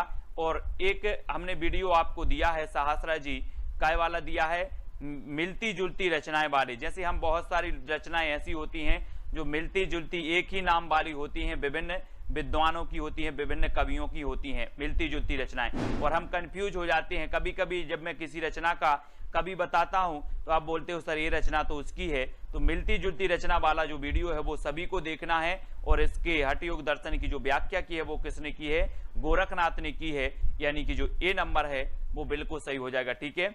आचार्य हजारी प्रसाद द्विवेदी ने नाथ संप्रदाय की सबसे बड़ी कमजोरी क्या मानी है? हठ योग मानी है ना। पत्नी के प्रति अनादर माना है, गृहस्थ धर्म के प्रति अनादर माना है, या क्या माना है? प्रश्न क्रमांक 160 का आंसर आपको बताना है। आचार्य हजारी प्रसाद द्विवेदी ने नाथ संप्रदाय की सबसे बड़ी कमजोरी जो मानी है वो मानी है गृहस्थ धर्म के प्रति अनादर। गृहस्थ धर्म के प्रति अनादर यानी सी नंबर बिल्कुल सही हो जाएगा। मधुराज जी, एस जी, सहस्रा जी ये ज्वाइंट मेंबर है हमारे, है ना। और गृहस्थ धर्म के प्रति अनादर आपका बिल्कुल सही है। जायसी की रचना पद्मावत को मसनबी शैली में किसने माना है? दोस्तों बहुत ही बढ़िया है। पद्मावत ये मलिक मोहम्मद जायसी जी का महाकाव्य है ना, अवधी भाषा का है। और मसनबी शैली में जो मानने वाले विद्वान हैं वो कौन है? नगेंद्र ने माना है, शुक्ल ने माना है, विजय देव नारायण शाही ने माना है, या फिर हजारी प्रसाद द्विवेदी ने माना है? तो किसने माना है? जायसी की रचना पद्मावत को मसनबी शैली में जो मानने वाले विद्वान हैं वो कौन है? मसनबी शैली में, और मसनबी शैली में माना है किसने?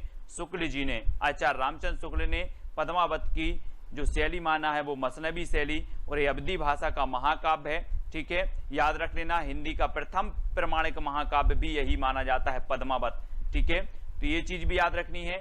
कबीर की रचनाओं के संकलनकर्ता कौन है? कबीर की रचनाओं के संकलनकर्ता धर्मदास हैं, नाभादास हैं, श्याम सुंदर दास हैं, या इनमें से कोई नहीं है? बहुत ही बढ़िया प्रश्न है दोस्तों। और यहाँ पर हम पढ़ते हैं कि जो नाभादास जी हैं, नाभादास जी, इनकी एक रचना है भक्तमाल, जो आपकी हमेशा पूछी जाती है, कई बार पूछी जाती है। ठीक है, भक्तमाल नाभादास की रचना है। और कबीर की रचनाओं के जो संकलनकर्ता माने जाते हैं वो कौन माने जाते हैं? धर्मदास। धर्मदास यानी कि आपका जो आ नंबर है वो बिल्कुल सही हो जाएगा। धर्मदास कबीर की रचनाओं के संकलनकर्ता माने जाते हैं। ए नंबर बिल्कुल सही है। किस प्रकार की भक्ति का संबंध विशिष्टाद्वैत से है? विशिष्टाद्वैत से बताना है। विशिष्टाद्वैत बाद के जो प्रवर्तक माने जाते हैं वो कौन माने जाते हैं? दोस्तों विशिष्ट हैं कौन? रामानुजाचार्य। रामानुजाचार्य माने जाते हैं, है ना, विशिष्टाद्वैत के और श्री संप्रदाय के। और मैंने संप्रदाय भी आपको याद करवाए हैं, दर्शन भी याद करवाए हैं, सिद्धांत भी याद करवाए हैं, तो वीडियो जरूर देख लेना। और किस प्रकार की भक्ति का संबंध विशिष्टाद्वैत से है? तो विशिष्टाद्वैत से जो संबंध है दोस्तों वो दास भाव। दास भाव यानी कि आपका बी नंबर है वो बिल्कुल सही हो जाएगा। और हम पढ़ लेते हैं कि दास भाव, है ना, दास भाव की जो भक्ति है, दास भाव की भक्ति, वो दास भाव की जो भक्ति है वो तुलसीदास जी की है ना, तुलसीदास जी की है। और सखा भाव की जो भक्ति है, सखा भाव की, ये सूरदास जी की है। और माधुर भाव की जो भक्ति है वो मीराबाई की है। ये भक्तियां भी कई बार पूछी गई हैं, मीराबाई की माधुर, है ना, तुलसीदास की दास भाव और सूरदास की सखा भाव की, है ना। याद रखना, रीति मुक्त कवि कौन नहीं है? रीति मुक्त कवि बताना। रीति मुक्त, रीति सिद्ध और रीतिबद्ध, बिहारी, ठाकुर, बोधा या फिर घनानंद, इनमें से 4 में से बताना है कि रीति मुक्त कवि कौन नहीं है। प्रश्न क्रमांक 164 है और 164 का आपका बिल्कुल सही है कि जो ठाकुर हैं, बोधा हैं, घनानंद हैं, ये तो सभी रीति मुक्त हैं, लेकिन बिहारी रीति सिद्ध काव्यधारा के कवि हैं। और यानी कि 1 नंबर आपका बिल्कुल सही हो जाएगा। ए नंबर आपका बिल्कुल सही हो जाएगा। ठीक है, बिहारी जी। और रीति काल को कलाकाल किसने कहा है? बहुत ही बढ़िया प्रश्न है। कलाकाल जो कहने वाले हैं वो कौन है? है ना, श्रृंगार काल तो मैंने आपको बताया था कि विश्व में लोग श्रृंगार करते हैं, विश्व के लोग श्रृंगार करते हैं, तो तो विश्वनाथ त्रिपाठी ने श्रृंगार काल कहा, है ना। और दोस्तों जो कला काल कहा वो किसने कहा है, तो याद रख लेना है किसने कहा है, जल्दी बताओ। कला काल कहा है भागीरथ मिश्र ने, भागीरथ मिश्र, यानी कि जो आपका विकल्प नंबर बी है वो बिल्कुल सही होगा, ठीक है। और अलंकृत काल किसने कहा है, अलंकृत काल मिश्र बंधुओं ने, अलंकृत काल मिश्र बंधुओं ने, श्रृंगार काल विश्वनाथ ने, है ना। और कला काल कहा भागीरथ मिश्र ने, यानी कि जो बी नंबर है वो बिल्कुल सही हो जाएगा, ठीक है, मिश्र साहब ने, है ना, इसे कला काल कहा, बी नंबर बिल्कुल सही है, राइट आंसर है। और अगला क्वेश्चन है अखरावट किसकी रचना है, अखरावट, है ना, अखरावट बताना है, अखरावट, पद्मावत, ये रचनाएं हैं, तो वो रचनाएं किसकी हैं, है ना। और ये रचनाएं मानी जाती हैं दोस्तों किसकी, मलिक मोहम्मद जायसी साहब, जायसी यानी कि जो विकल्प नंबर 1 आपका बिल्कुल सही हो जाएगा। और जायसी सूफी काव्यधारा के प्रमुख कवि माने जाते हैं और अखरावट इन्हीं की रचना है, ये चीज भी याद रखनी है, ठीक है। सूरदास जी कृष्ण काव्यधारा के प्रमुख, तुलसीदास जी राम काव्यधारा के प्रमुख, कबीर संत काव्यधारा के प्रमुख और जायसी सूफी काव्यधारा के प्रमुख, ये तीनों ही शाखाएं चली दोस्तों किसमें, भक्ति काल में। और अखरावट रचना आपसे पूछी गई तो अखरावट आपने बता दी कि सर ये तो जायसी जी की है, यानी कि ये नंबर आपका बिल्कुल सही हो जाएगा। अपनी रचना में समुद्र का वर्णन करने वाले एकमात्र कवि कौन है, बहुत ही बढ़िया प्रश्न है। अपनी रचनाओं में समुद्र का वर्णन करने वाले एकमात्र कवि कौन है, कबीरदास जी, तुलसीदास जी, जायसी या फिर सूरदास जी। मोस्ट इंपॉर्टेंट आईएमपी क्वेश्चन है प्रदीप जी, है ना, कंचन जी। प्रश्न क्रमांक 167 का जो उत्तर आपका सही होगा वो होगा जायसी। अपनी रचना में समुद्र का वर्णन करने वाले जो कवि माने जाते हैं वो माने जाते हैं जायसी। और बी नंबर आपका बिल्कुल सही हो जाएगा। वही भावना के क्षेत्र में रहस्यवाद है, ये कथन किसका है, ये चीज हमें बतानी है। 4 विकल्प हमारे सामने मौजूद हैं, ठीक है। तो सभी लोग वीडियो को लाइक कर देंगे, शेयर कर देंगे। और जो दर्शन के क्षेत्र में अद्वैत है, वही भावना के क्षेत्र में रहस्यवाद है, ये कथन किसका है, आचार्य शुक्ल जी का है, डॉक्टर नगेंद्र का है, आचार्य हजारी प्रसाद द्विवेदी का है या फिर रामकुमार वर्मा का है। तो आपका राइट आंसर आपको बताना है 4 विकल्पों के माध्यम से। उत्तर क्या हो जाएगा, अपने ग्रुप में मैसेज चल रहा था, है ना, किसी ने विवेक शंकर की बुक के बहुत 4, 5, 6 प्रश्न डाले थे और बहुत ही बढ़िया बुक है, मैंने भी वो प्रश्न देखे थे, है ना। और YouTube में भी इस बुक का मैंने रिव्यू लिया और बुक का देखा, तो बहुत ही बढ़िया बुक है, इसमें सन भी दिए हैं, तो क्रमबद्ध अध्ययन भी आपका होगा, ठीक है। तो स्टार्ट करेंगे और आपका इसका सही उत्तर होगा डॉक्टर नगेंद्र। डॉक्टर नगेंद्र यानी कि जो आपका बी नंबर है वो बिल्कुल सही हो जाएगा, ठीक है। जो दर्शन के क्षेत्र में अद्वैत है, वही भावना के क्षेत्र में रहस्यवाद है, ये नगेंद्र जी की बहुत ही बढ़िया ये परिभाषा दी है, यानी बी नंबर आपका बिल्कुल सही हो जाएगा। दीपश्री जी, सहासरा जी, यस जी, ये हमारे ज्वाइंट मेंबर जुड़ चुके हैं, इनके लिए बहुत बहुत धन्यवाद। और जो भी साथी ज्वाइंट मेंबर बनना चाहते हैं चैनल के, वो ज्वाइंट मेंबर अवश्य बने, ठीक है। और जानकी मंगल की जो भाषा है वो क्या है, मैंने आपको बताई थी दोस्तों कि जहां पर मंगल आए और जहां पर राम आए वो अवधी भाषा की रचनाएं हो जाती हैं तुलसीदास जी की। तुलसीदास जी की 12 प्रमाणिक रचनाएं मानी गई दोस्तों, है ना। और 12 में आपको जो मैंने आपको बताई थी, ट्रिक बताई थी कि कौन सी ब्रज भाषा में है, कौन सी अवधी भाषा में है। और यहां पर जानकी मंगल की पूछी गई, तो ये जानकी मंगल आया यानी कि आपकी कौन सी भाषा हो जाएगी, अवधी, यानी कि बी नंबर आपका बिल्कुल सही हो जाएगा, ठीक है। अलंकार पंचाशिका किसकी रचना है, बहुत ही बढ़िया प्रश्न है, मतीराम का, है ना, या फिर बोधा घनानंद आलम, ये किसकी रचना है दोस्तों। अलंकार पंचाशिका आपको बताना है, मधुराज जी ने गोल्ड प्लान खरीदा है, किसने, मधुराज जी ने।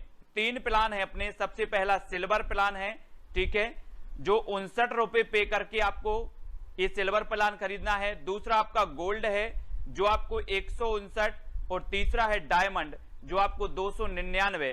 तो आपको खरीदना है दोस्तों और ज्वाइन मेंबर बनना है, ठीक है। और अलंकार पंचाशिका यहां पर पूछा गया तो मतीराम यानी कि जो आ नंबर है वो आपका बिल्कुल सही हो जाएगा। अलंकार पंचाशिका के जो रचनाकार हैं वो कौन है, मतीराम है ना। और आपकी मति यानी कि आपके भाव हमेशा होते हैं अलंकार करने के, अलंकार करने के, अलंकार पढ़ने के भाव होते कि नहीं होते, होते होंगे, मतीराम जी की है, ठीक है। रीतिकाल का कोई भी कभी भक्ति भावना से हीन नहीं है, हो भी नहीं सकता था, क्योंकि भक्ति उसके लिए मनोवैज्ञानिक आवश्यकता थी। उपरोक्त कथन किसका है? बहुत ही बढ़िया कथन है दोस्तों। रीतिकाल में रीतिबद्ध, रीति सिद्ध और रीति मुक्त काव्य धारा हमने पढ़ ली है, और रीतिकाल का कोई भी कभी भक्ति भावना से हीन नहीं है, हो भी नहीं सकता था, क्योंकि भक्ति उसके लिए मनोवैज्ञानिक आवश्यकता थी। उपरोक्त कथन किसका है? तो ये बुक जो है दोस्तों मैंने आपको जो बताई है, ये बुक सभी लोग खरीद लें, फिर मैं इसी बुक से आपको पढ़ाऊंगा, तो आपको बहुत ही मजा आएगा और आपका जो अध्ययन है वो बहुत ही अच्छा चलेगा, है ना। तो सभी लोगों को बुक खरीदना है, और रीतिकाल का कोई भी कभी भक्ति भावना से हीन नहीं है, हो भी नहीं सकता, ये जो कथन है ये डॉक्टर नगेंद्र साहब का है, यानी कि जो विकल्प नंबर आपका आ है वो बिल्कुल सही हो जाएगा, आ नंबर। ठीक है, आ नंबर आपका सही होगा। दोस्तों मैं कब से ढूंढ रहा था इस बुक को, रे आउट ऑफ स्टॉक चल रही थी, कौन सी? विवेक शंकर जी की, लेकिन अब जाके कहीं ये स्टॉक में है ना। रामचंद्रिका को छंदों का अजायब घर किसने कहा है? बहुत ही बढ़िया प्रश्न है। आपको पता होगा दोस्तों कि रामचंद्रिका ये केशवदास की भक्तिकालीन रचना मानी जाती है, और ये भक्तिकालीन जो रचना है दोस्तों इसे छंदों का अजायब घर कहा जाता है। और आपको पता होगा कि आदिकाल में एक रचना है पृथ्वीराज रासो है, और ये पृथ्वीराज रासो जो है दोस्तों इसे भी छंदों का अजायब घर कहा जाता है ना। हिंदी साहित्य डॉक्टर विवेक शंकर जी, और इसकी लिंक दी है आपकी डिस्क्रिप्शन में, मैंने लिंक दे दी है साइट की जहां से आप खरीद सकते हैं। साथ ही व्हाट्सएप नंबर भी, उस लिंक का जो संबंधित व्हाट्सएप नंबर है वो भी आपको दिया है। कहीं आपको दिक्कत होती है तो व्हाट्सएप नंबर में आप उनसे कंफर्म कर सकते हैं, और ये जो डिलीवरी है आपकी होम डिलीवरी हो जाएगी। ठीक है, तो रामचंद्रिका को छंदों का अजायब घर जो कहा है वो आचार्य शुक्ल ने कहा है, यानी कि जो आपका ए नंबर है वो सही हो जाएगा। ठीक है, रामचंद्रिका किसकी रचना है? तो ये केशवदास की है, केशवदास। तो ये चीज भी आपको केशवदास को याद रखना। इनकी रचना है दोस्तों रसिक प्रिया है, विज्ञान गीता है ना, विज्ञान गीता, रसिक प्रिया, छंदमाला, रामचंद्रिका, ये सारी रचनाएं किसकी हैं? केशवदास जी की हैं। ठीक है, निस्दिन बरसत नैन हमारे, सदा रहत पावस ऋतु हम पे, जब ते श्याम सिधारे, पंक्ति किस कवि की है? 4 विकल्प हैं, 173 का आंसर आपको बताना है। तुलसी की है, सूर्य की है, बिहारी की है, या फिर कबीर की है। निस्दिन बरसत नैन हमारे, सदा रहत पावस ऋतु, तो उत्तर क्या हो जाएगा? हाँ, निकिता जी ने सेंड किया था, है ना, बहुत बढ़िया। और निस्दिन बरसत नैन हमारे, सदा रहत पावस ऋतु हम पे, जब ते श्याम सिधारे, ये जो पंक्ति है प्रश्न क्रमांक 173, और 173 का उत्तर आपका सूरदास जी की है, और बी नंबर आपका बिल्कुल सही हो जाएगा, बी नंबर। ठीक है, सूरदास जी की बी नंबर आपका बिल्कुल सही है। नेक्स्ट है, रीतिकाल को जॉर्ज ग्रियर्सन ने कहा है, तो क्या कहा है? दोस्तों अब बाद में आप लोग नहीं बोलना सर बुक बताओ, मैंने आपको बुक बता दी है, पीजीटी के लिए भी और नेट के लिए भी, है ना, और आरपीएससी के लिए भी। ये बुक आपके लिए बहुत ही बढ़िया है, ऑथेंटिक है, प्रमाणिक बुक है। ठीक है, बुक का नाम है हिंदी साहित्य डॉक्टर विवेक शंकर। ठीक है, इसकी लिंक भी मैंने आपको साइट की नीचे दी है, और साथ ही व्हाट्सएप नंबर भी दे दिया है नीचे, तो आप खरीद सकते हैं। और रीतिकाल को जॉर्ज ग्रियर्सन ने कहा है, तो क्या कहा है? रीति काव्य। क्या कहा है? रीति काव्य, यानी कि जो आपका आ नंबर है वो बिल्कुल सही हो जाएगा। हमने पढ़ा है दोस्तों, क्या पढ़ा है कि रीतिकाल को श्रृंगार काल कहा किसने? विश्वनाथ ने। अलंकृत काल कहा मिश्र बंधुओं ने। वहीं रीति काव्य जो कहा वो किसने कहा? जॉर्ज ग्रियर्सन साहब ने कहा, यानी कि आपका जो उत्तर है वो आ नंबर बिल्कुल सही होगा। और जॉर्ज ग्रियर्सन के बारे में इनका एक ग्रंथ था, the modern vernacular literature of Hindustan, है ना, ये इनका एशियाटिक सोसाइटी ऑफ बंगाल के तत्वाधान में प्रकाशित हुआ था, the modern vernacular literature of Hindustan, है ना। तो एसजी, दीप प्रकाश जी, ये सारे जो हमारे मेंबर हैं, ज्वाइंट मेंबर हैं, वो अलग ही दिखते हैं, उनका तिरंगा जो है वो अलग ही लहराता है। रीति मुक्त कवियों की विशेषता नहीं है, तो वो कौन सी नहीं है? वियोग श्रृंगार का प्रयोग, दरबारी रुचियों की जगह लोक रुचि, अभिव्यक्ति की जगह अनुभूति, अलंकार प्रियता।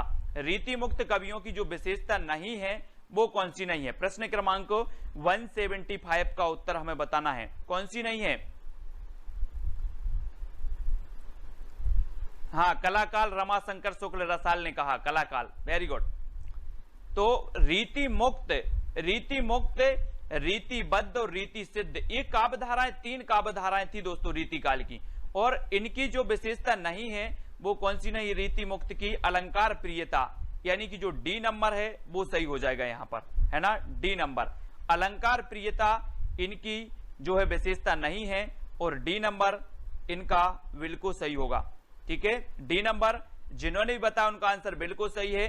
रीति संप्रदाय के जो प्रवर्तक थे वो कौन थे, आचार्य वामन थे, आनंदवर्धन थे, औचित्य थे या फिर भामह थे। रीति संप्रदाय के मैंने आपको कई बार याद करवाए हैं, सारे संप्रदाय याद करवा दिए हैं, बार बार मैंने आपको याद करवाए हैं कि ध्वनि संप्रदाय ये आनंदवर्धन का है, अलंकार संप्रदाय ये भामह जी का है, औचित्य संप्रदाय ये क्षेमेंद्र जी का है। तो रीति संप्रदाय किसका होगा, रीति संप्रदाय होगा वामन जी का, यानी कि आपका सही आंसर हो जाएगा विकल्प नंबर ए नंबर। ठीक है, ए नंबर आपका बिल्कुल सही है। बिहारी के काव्य को हाथी दांत के टुकड़ों पर महीन पच्चीकारी का नाम दिया। बहुत ही बढ़िया है दोस्तों, ये किसने दिया, बहुत ही बढ़िया प्रश्न है कि बिहारी के काव्य को हाथी दांत के टुकड़े पर महीन पच्चीकारी का नाम किसने दिया है, या महीन पच्चीकारी का नाम देने वाले जो विद्वान हैं वो कौन, आचार्य रामचंद्र शुक्ल जी हैं, हजारी प्रसाद द्विवेदी हैं या फिर रामकुमार वर्मा या फिर नगेंद्र हैं। तो कौन है ये हमें बताना है। 4 विकल्प हैं, 4 में से आपको सही बताना है। और प्रश्न क्रमांक 177 का आंसर आपका जो बिल्कुल सही होगा वो आचार्य शुक्ल ने, यानी कि आपका जो ए नंबर है वो बिल्कुल सही हो जाएगा। ठीक है, बिहारी के काव्य को हाथी दांत के टुकड़े पर महीन पच्चीकारी का नाम दिया तो वो शुक्ल जी ने दिया है। और इस शुक्ल के कथन बड़े संभाल कर रखना है क्योंकि ये हमेशा परीक्षाओं में पूछ लिए जाते हैं, है ना। अगला है रीति काव्य धारा के प्रेम और श्रृंगार को गृहस्थिक कहा है तो किसने कहा है दोस्तों, रीति काव्य धारा के प्रेम और श्रृंगार को गृहस्थिक किसने कह दिया, डॉक्टर नगेंद्र साहब ने कह दिया, बिलास शर्मा ने, नामवर सेन ने या फिर महावीर प्रसाद द्विवेदी ने, किसने कह दिया गृहस्थिक। और अब जब रीति काल में बहुत सारे लोगों ने प्रेम और श्रृंगार की बात की, वहीं एक कवि था भूषण जिसने वीर रस की जो है काव्य रचना की है, और भूषण का नाम घनश्याम और मनीराम था जो हम आपको हमेशा बताते हैं, यानी कि आप तक रट गया होगा। और जो डॉक्टर नगेंद्र हैं, रीति काव्य धारा के प्रेम और श्रृंगार को गृहस्थिक कहा है तो डॉक्टर नगेंद्र ने कहा है, यानी कि जो आपका आ नंबर है वो बिल्कुल सही हो जाएगा, ए नंबर आपका बिल्कुल सही होगा। किस कवि को भक्तिकाल और रीतिकाल दोनों में स्थान प्राप्त है, केशवदास को, मतीराम को, घनानंद को या चिंतामणि को, किसको है दोस्तों भक्तिकाल और रीतिकाल दोनों में स्थान प्राप्त। प्रश्न क्रमांक 179 का उत्तर आपको बताना है और 179 का आपका बिल्कुल सही आंसर होगा कि केशवदास, यानी कि जो आपका ए नंबर है वो बिल्कुल सही हो जाएगा। किस कवि को भक्तिकाल और रीतिकाल दोनों में स्थान प्राप्त है तो वो है केशवदास को, क्योंकि इनकी जो केशवदास जी की रामचंद्रिका रचना है, रामचंद्रिका है ना, ये जो रचना है दोस्तों रामचंद्रिका ये बहुत ही बढ़िया है और ये भक्तिकालीन मानी जाती है, छंदों का अजायब घर भी इसे कहा जाता है। ठीक है, तो केशवदास आपका ये नंबर बिल्कुल सही हो जाएगा, किसी का भी गलत नहीं होना चाहिए, बिल्कुल सरल प्रश्न है। लेकिन छंदमाला रचना हमेशा पूछी जाती है, ये किसकी है, भिखारीदास की है। भिखारीदास की तो हमने काव्य निर्णय, काव्य श्रृंगार निर्णय, ये भिखारीदास की पढ़ी थी रचनाएं। चंद्रबरदाई की तो हमने पढ़ी है, महाकाव्य इनका पढ़ लिया, पृथ्वीराज रासो। मैत्री शरण गुप्त के भी हमने पढ़े हैं, भारत भारती, साकेत, खंड काव्य भी इनका पढ़ा है मैत्री गुप्त का। तो छंदमाला जो रचना है ये किसकी है, केशवदास, है ना, केशवदास, यानी कि आपका उत्तर सी नंबर, सा नंबर बिल्कुल सही हो जाएगा। केशवदास की रचना का नाम है छंदमाला और विकल्प नंबर जो आपका सी है वो बिल्कुल सही हो जाएगा। ठीक है, सी नंबर। और भारत 8वां विश्व हिंदी सम्मेलन कहाँ हुआ था दोस्तों, जो हिंदी सम्मेलन है वो आपको याद रखना है, पहला, दूसरा, तीसरा, चौथा, ये हिंदी सम्मेलन आप सभी को याद रखने, यहां से क्वेश्चन पूछे ही जाते हैं। ठीक है, तो 8वां विश्व हिंदी सम्मेलन कहाँ हुआ था, भारत में, न्यूयॉर्क में, मॉरिशस में या फिर सूरीनाम में। आपको पता होगा दोस्तों कि पहला जो हुआ था वो कब हुआ था, नागपुर में हुआ था, अपने नागपुर, है ना, नागपुर में हुआ था पहला, और 2015 में भोपाल में हुआ था, है ना। और 8वां विश्व हिंदी सम्मेलन जो हुआ था वो न्यूयॉर्क में हुआ था, यानी कि आपका जो विकल्प नंबर बी है न्यूयॉर्क, न्यूयॉर्क आपका बिल्कुल सही हो जाएगा। एक शहर है अमेरिका का न्यूयॉर्क, जहां पर यूनिसेफ का मुख्यालय है। किसका मुख्यालय, यूनिसेफ का, ये न्यूयॉर्क में है। और बी नंबर आपका यहाँ पर बिल्कुल सही होगा। ठीक है, ये 8वां विश्व हिंदी सम्मेलन न्यूयॉर्क में हुआ। भंवर गीत किसकी रचना है दोस्तों? भंवर गीत नंददास की है, नावादास की है, कुंभन दास की है, सूरदास जी की है। यहाँ पर दोस्तों ये क्या है, आपने पढ़ा होगा अष्टछाप। अष्टछाप की स्थापना 1565 में हुई थी, 1565 में। लेकिन यहां पर यही पूछा जाता है कि निम्न में से बताइए कौन अष्टछाप का कवि नहीं है, है ना। बहुत सारे लोग कुंभन दास को बता देते हैं, लेकिन वास्तव में है नावादास। नावादास ये अष्टछाप के कवि नहीं माने जाते। इनकी एक रचना मानी जाती है, कौन सी? भक्तमाल। और भंवर गीत जो रचना है वो किसकी है? नंददास जी की है ना। अपन ने नंद की भंवर पाड़ दी थी, बोले नंद की भंवर पाड़ दो, है ना। तो नंददास हैं, और नंददास भी दोस्तों याद रख लेना विट्ठल नाथ के शिष्य थे नंददास। ये नंबर आपका यहाँ पर बिल्कुल सही हो जाएगा, आ सही हो जाएगा। ठीक है, श्रृंगार रस के विरोधी कवि कौन माने जाते हैं? श्रृंगार रस के विरोधी कवि यानी कि कबीरदास, सुंदरदास, तुलसीदास या फिर नंददास कौन माने जाते हैं श्रृंगार रस के? आपको पता होगा दोस्तों कि जो संत काव्यधारा थी, संत काव्यधारा में सबसे जो पढ़े लिखे थे वो श्रृंगार विरोधी थे। वो पढ़े लिखे कौन थे? सुंदरदास, है ना, सुंदरदास। ये सुंदर थे दोस्तों, इसलिए इनको श्रृंगार की जरूरत नहीं थी, इसलिए इन्होंने कहा कि यार हम श्रृंगार रस का विरोध करेंगे, है ना। ये सुंदर थे, इसलिए सुंदर को श्रृंगार की जरूरत नहीं थी, इसलिए इन्होंने श्रृंगार रस का विरोध कर दिया। ऐसे याद कर लेंगे। और सबसे पढ़े लिखे थे तो सुंदरदास थे, और इन्होंने विरोध भी किया काय का? श्रृंगार रस का, यानी कि बी नंबर आपका बिल्कुल सही होगा। सोहिला किसकी रचना है? ये कई बार पूछी गई दोस्तों। सोहिला की रचनाकार कौन है? गुरु अंगद हैं, गुरु नानक हैं, गुरु रामदास हैं या फिर गुरु अर्जुन देव हैं? अर्जुन देव भी यहां पर डी नंबर आपका अर्जुन देव है। तो कौन है? हाँ, सुंदर लोगों को सजने की जरूरत नहीं होती है। तो सोहिला की रचनाकार भी हमें लिखना है, और सोहिला की रचनाकार आपके होंगे गुरु नानक। गुरु नानक यानी कि जो विकल्प नंबर आपके बी हैं वो बिल्कुल सही हो जाएगा। ये सिख संप्रदाय के प्रवर्तक माने जाते हैं और सिखों के प्रथम गुरु माने जाते हैं। गुरु गोविंद सिखों के 10वें गुरु माने जाते हैं, और गुरु ग्रंथ साहिब का जो संकलन किया था वो गुरु अर्जुन देव ने किया था। ये चीज भी आपको याद रखनी। हमेशा पूछा जाता है कि गुरु ग्रंथ साहिब का संकलन किसने किया था? तो गुरु अर्जुन देव ने किया था। ठीक है, और जो फिलहाल सोहिला आपसे पूछा गया तो सोहिला रचना किसकी है? गुरु नानक देव की। ठीक है, तो बी नंबर आपका बिल्कुल सही होगा। रुक्मणी मंगल के रचयिता कौन है? रुक्मणी मंगल तुलसीदास जी हैं, नंददास जी हैं, लालदास जी हैं, ईश्वरदास जी हैं। ये चार में से बताना है रुक्मणी मंगल की रचना, है ना। और रुक्मणी मंगल इसके जो रचयिता माने जाते हैं। अब वो नहीं लगा देना कि सर मंगल आ गया, ये मंगल तो आ गया है लेकिन ये मंगल वाली रचना नहीं है अपनी। और ये किसकी है? जल्दी से बताओ।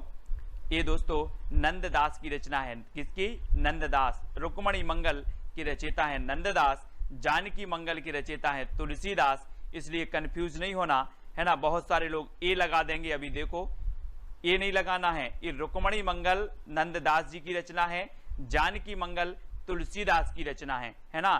कंफ्यूज नहीं होना रुक्मणी मंगल और जानकी मंगल में, है ना। तो याद रख लेना, रुक्मणी जी आपको पता है श्री कृष्ण से संबंधित हैं, और जानकी जी राम से संबंधित हैं।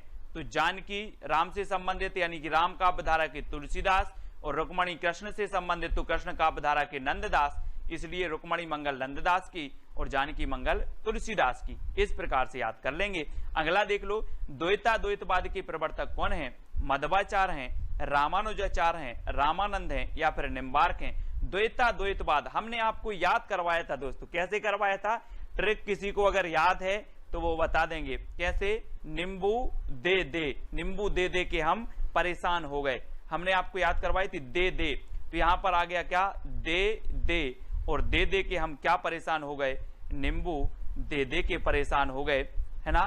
तो कौन होंगे? नींबू से आपका बनेगा निम्बार्काचार्य। ये द्वैता द्वैतवाद के कौन होंगे? प्रवर्तक होंगे। यानी आपका उत्तर क्या हो जाएगा? विकल्प नंबर डी। ठीक है, डी नंबर आपका बिल्कुल सही है। अब गलत नहीं करना कोई भी। बहुत सारे लोग बी बता रहे हैं, बी नहीं बताना है ना। द्वैता द्वैतवाद के कौन है? निम्बार्काचार्य। क्योंकि नींबू दे दे के हम क्या हो गए? परेशान हो गए, नींबू। ठीक है, तो डी नंबर बिल्कुल सही होगा। अबदू गगन मंडल घर कीजिए, ये पंक्ति किसकी है? कबीर की, जायसी, सूरदास या फिर तुलसीदास की। अब्दु गगन मंडल घर कीजिए, बहुत ही बढ़िया रचना है। और ये रचना किसकी मानी जाती है? दीप प्रकाश जी। किसकी मानी जाती है? अब्दु गगन मंडल रस घर कीजिए। और ये मानी जाती है कबीरदास जी की। किसकी? कबीरदास, यानी कि आपका जो ए नंबर है कबीरदास जी की, ये बिल्कुल सही होगा। अब्दु गगन मंडल घर कीजिए, ठीक है। हाँ, नींबू का अचार दे दो, अंकुर जी पनवर, नींबू का अचार दे दो। हंगला हृदय की मुक्तावस्था को रस दशा किसने माना है ना। बहुत सारे लोग हैं जो ट्रिक बनाना भी सीख गए हैं, ट्रिक से पढ़ना भी सीख गए हैं और याद करना भी सीख गए हैं। पहले क्या होता था कि बहुत सारी रचनाएं थी। बहुत सारे स्टूडेंट दोस्तों ये बोलते हैं कि सर आपने हिंदी साहित्य में इंटरेस्ट ला दिया। मेरा बिल्कुल मन नहीं करता था, रचनाएं याद नहीं होती थी, इंटरेस्ट नहीं, मतलब मन नहीं लगता था हिंदी साहित्य में। लेकिन जब आपकी ट्रिक पढ़ी और आपका वीडियो देखा तो हिंदी साहित्य में इंटरेस्ट आ गया, हिंदी साहित्य अब अच्छा लगने लगा। पहले ऐसा लगता था कि कौन पढ़े हिंदी साहित्य में, बहुत रचनाएं हैं, बहुत कवि हैं, बहुत कुछ है, बहुत भारी सिलेबस है इसका। लेकिन अब क्या है कि अच्छा लगने लगा और याद होने लगा और लगता है कि पढ़ते ही रहें, ऐसा, ठीक है। तो हृदय की मुक्तावस्था को रस दशा किसने माना? आचार्य शुक्ल ने, डॉक्टर नगेंद्र ने, डॉक्टर हजारी प्रसाद द्विवेदी या फिर राम कुमार वर्मा ने। तो हृदय की मुक्तावस्था को रस दशा, रस हम पढ़ते हैं दोस्तों कि जो 8 रस हैं, 8 रस माने भरत मुनि ने, 9वां रस जोड़ दिया शांत रस, फिर भक्ति रस, और फिर दोस्तों आपका वात्सल रस, वात्सल का चितेरा कवि सूरदास जी, है ना। तो यश जी, मधुराज जी, प्रदीप जी, है ना। हृदय की मुक्तावस्था को रसदशा यानी कि आचार्य शुक्ल ने कहा, यानी कि जो आ नंबर है वो आपका बिल्कुल सही हो जाएगा। हृदय की मुक्तावस्था को रसदशा किसने माना है? तो आचार्य शुक्ल जी ने माना है, ये नंबर आपका बिल्कुल सही होगा। पश्चिमी हिंदी की भाषा नहीं है तो क्या नहीं है दोस्तों? 189 का उत्तर बताना है दोस्तों। हिंदी साहित्य बहुत सारे लोग पढ़ते हैं, बहुत सारे स्टडी मटेरियल भी होता है, बहुत सारा चीज, लेकिन अगर आप इंटरेस्ट से पढ़ो, कुछ अलग पढ़ो, हटके पढ़ो, हंस के पढ़ो, मजाक करके पढ़ो, वो चीज आपको याद हो जाती है। आप थ्योरी पढ़ रहे हो, है ना, पढ़ते जा रहे हो तो आपको याद नहीं होता। अगर आप कुछ उसमें मिर्ची मसाला भरते हो तो आपको वो चीज हमेशा के लिए याद हो जाती है ना। अपने व्यवहारिक ज्ञान में जोड़ते हो, अपने पारिवारिक ज्ञान में जोड़ते हो, जहां पर हम रोज खेलते हैं, उछलते हैं, कूदते हैं, वो चीज आप स्टडी में करते हो तो निश्चित ही वो चीज याद हो जाती है। और पश्चिमी हिंदी का मैंने आपको याद करवाया था कि कानों के खड़ी बुंदेली, ब्रजभान हरि के पास। कानों से आपका बन जाता है कन्नौजी, खड़ी से बन जाता है खड़ी बोली, ब्रज से बनता है ब्रज भाषा, बुंदेली से बुंदेली, हरि से हरियाणवी, और हरियाणवी को बांगरू भी कहा जाता है, खड़ी बोली को कोरबी भी कहा जाता है। इन सारी को लिखना है दोस्तों। और यहाँ पर नहीं है पूछा गया है तो आपको पता है कि जो अवधी है, अवधी ये पूर्वी हिंदी की भाषा है। और अवधी की मैंने आपको याद करवाई थी कि अब छत्तीसगढ़ी, अवधी, बघेली और छत्तीसगढ़ी, ये तीनों भाषाएं पूर्वी हिंदी की हैं, है ना। ये कोड भूल नहीं जाना, ये क्वेश्चन आपका हर एग्जाम में बनता है। पूर्वी हिंदी, पश्चिमी हिंदी से हर एग्जाम में एक क्वेश्चन बनता है ना। ये आपको याद रखना है। कौन सा संचारी भाव नहीं है? शोक, अमर्ष, हर्ष या फिर गर्व। संचारी भाव बताना है, 4 विकल्प हैं। और संचारी भाव आपको पता है कितने होते हैं? 33 संचारी भाव हमने पढ़े हैं, लेकिन 34वां संचारी भाव माना है किसने? छल नामक संचारी भाव मान लिया देव कवि ने, है ना। सभी को पता है, रटा हुआ है। अगर ये क्वेश्चन पूछा भी जाता है कि 34वां संचारी भाव जो माना है वो किसने माना है, तो देव कवि ने। यानी कि आपका यहां पर जो उत्तर होगा वो होगा शोक। संचारी भाव नहीं है तो शोक नहीं है। शोक क्या है दोस्तों? स्थायी भाव की श्रेणी में आता है ना। तो हम बोलते ना कि जहां पर शोक नामक स्थायी भाव जागृत होता है वहां पर आपका करुण रस हो जाता है, ठीक है। तो याद रख लेना, ये शोक स्थायी भाव है, संचारी भाव नहीं है, यानी कि ये नंबर आपका बिल्कुल सही होगा। रीति के लिए मार्ग शब्द का प्रयोग किसने किया? रीति के लिए मार्ग शब्द का प्रयोग बताना है दोस्तों, किसने किया है? रीति संप्रदाय के जो प्रवर्तक माने जाते हैं वो कौन माने जाते हैं? बामन माने जाते हैं, बामन, है ना। और रीति शब्द के लिए जो मार्ग शब्द का प्रयोग करने वाले हैं बामन हैं, शुक्ल हैं, कुंतक या फिर भरत मुनि हैं। सारे लोग वीडियो को लाइक जरूर करेंगे, एक जो अंगूठा है अपना वो दबा देना, ठीक है, लाइक जरूर करना है। बहुत सारे लोग लाइक नहीं कर पाते हैं क्योंकि उनके अंगूठे में दर्द होता है, और जहां दर्द होता है वहां बामन आपको लगा देना है, आ नंबर आपका बिल्कुल सही हो जाएगा। ए नंबर सही। रीति के लिए मार्ग शब्द का जो प्रयोग करने वाले हैं वो वामन है और ए नंबर आपका बिल्कुल सही होगा। ठीक है, आचार्य मम्मट के अनुसार काव्य का उद्देश्य क्या होता है? क्या होता है?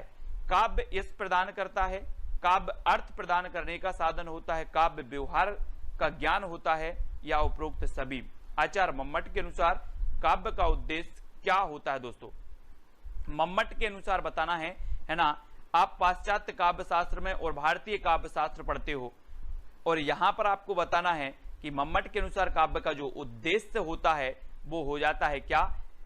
काव्य यश प्रदान करता है, ये भी होता है, काव्य अर्थ प्रदान करने का साधन है, ये भी होता है, काव्य व्यवहार का ज्ञान होता है, ये भी आपका होता है। तब आपका जो उत्तर होगा वो उपरोक्त सभी यानी कि जो डी नंबर है वो बिल्कुल सही हो जाता है। ठीक है, अगला आपको बताना है नाट्य शास्त्रकारों द्वारा अमान्य रस कौन सा है? अमान्य रस शांत है, विवश है, करुण है, या फिर अद्भुत है। नाट्य शास्त्र द्वारा कारों द्वारा अमान्य रस कौन सा है? यानी कि 193 का उत्तर बताना है और आपका जो उत्तर हो जाएगा वो हो जाएगा शांत रस। शांत यानी कि जो आपका ए नंबर है वो बिल्कुल सही है, शांत। नाट्य शास्त्रकारों द्वारा अमान्य जो रस है वो शांत रस माना जाता है। ठीक है, ए नंबर आपका बिल्कुल सही हो जाएगा। ज्वाइन कर लें। फर्स्ट आपका प्लान है सिल्वर प्लान। सिल्वर प्लान आपको 59 रुपए पे करने होंगे। फिर गोल्ड प्लान है जिसमें आपको 159 रुपए पे करने होंगे। फिर आपका डायमंड प्लान है दोस्तों जिसमें 299 रुपए आपको पे करने होंगे और आप बन जाएंगे दोस्तों हमारे ज्वाइन मेंबर। ठीक है, तो जो भी साथी ज्वाइन मेंबर बनना चाहते हैं वो ज्वाइन मेंबर बन सकते हैं। कि रामचंद्रिका को छंदों का अजायब घर कहा। रामचंद्रिका को छंदों का अजायब घर कहा किसने? राम स्वरूप चतुर्वेदी ने। ठीक है, जो मैंने आपको बताया था रामचंद्र शुक्ल। तो ये चीज आप सुधार लेना कि रामचंद्रिका जो कि केशवदास की रचना है और इसे छंदों का अजायब घर कहा है राम स्वरूप चतुर्वेदी ने। ठीक है, इसको आप सुधार लेंगे। नेक्स्ट बात करें कि रीति को मार्ग शब्द जो उपयोग किया है वो किया है कुंतक ने। किसने किया है? कुंतक ने, जो मैंने आपको वामन बताया था। तो ये भी आप सुधार लेंगे। ठीक है, रीति शब्द को मार्ग शब्द में जो है मार्ग शब्द जो प्रयोग किया है वो कुंतक ने किया है, ये याद रखेंगे। उसके बाद हम रीति के बारे में कुछ जानेंगे यहां पर कि रीति शब्द की जो व्युत्पत्ति हुई है। रीति शब्द संस्कृत की रीढ़ धातु में 3 प्रत्यय के योग से बना है जिसका मूल अर्थ होता है मार्ग। ठीक है, और रीति शब्द का अर्थ शब्दकोश के अनुसार रीति शब्द के मार्ग, पंथ, भीति, पद्धति, प्रणाली, शैली इत्यादि अनेक अर्थ ग्रहण किए जाते हैं रीति शब्द के। तो ये रीति शब्द के आपको अर्थ होनी चाहिए। काव्य रीति का अर्थ पता होनी चाहिए कि किसी भी काव्य की रचना करते समय कवि के द्वारा काव्य लेखन के लिए जो शैली काम में ली जाती है उसे काव्य रीति कहा जाता है। ठीक है, तो ये भी पता होनी चाहिए। रीति की परिभाषा आचार्य वामन को रीति संप्रदाय का प्रवर्तक माना जाता है और जो है दोस्तों काव्य की आत्मा के रूप में इन्होंने स्वीकार किया है। रीतिरात्मा काव्यस्य ये पूछा जाता है तो ये कहा है किसने? ये कहा है वामन ने। ठीक है, रीति का नामकरण अलग अलग विद्वानों ने किया है दोस्तों। यहां पर देखो आचार्य वामन ने जो नामकरण है ना, वो आचार्य वामन ने क्या कहा? रीति, है ना। आचार्य कुंतक ने क्या कहा? रीति को मार्ग। ये आपको याद कर लेना है। ठीक है, फिर आचार्य मम्मट ने क्या कहा? वृत्ति। आचार्य आनंदवर्धन ने क्या कहा? पद संघटना। ठीक है, ये चीज याद रखनी है। और नेक्स्ट है आचार्य विश्वनाथ ने पद संघटना इन्होंने भी कहा। राजशेखर ने वचन विन्यास क्रम। आचार्य दंडी ने भी मार्ग शब्द का प्रयोग किया है ना। आचार्य भरत मुनि ने वृत्ति शब्द का प्रयोग किया है। तो आचार्य दंडी और कुंतक ने मार्ग शब्द का प्रयोग किया है, ये चीज आपको याद रखनी है। ठीक है, अब स्टार्ट करेंगे दोस्तों आज का अपना जो टेस्ट है उसके बारे में। तो 2 प्रश्न आपको समझ में आ गए होंगे कि जो मार्ग शब्द का प्रयोग किया है वो कुंतक ने और दंडी ने किया है।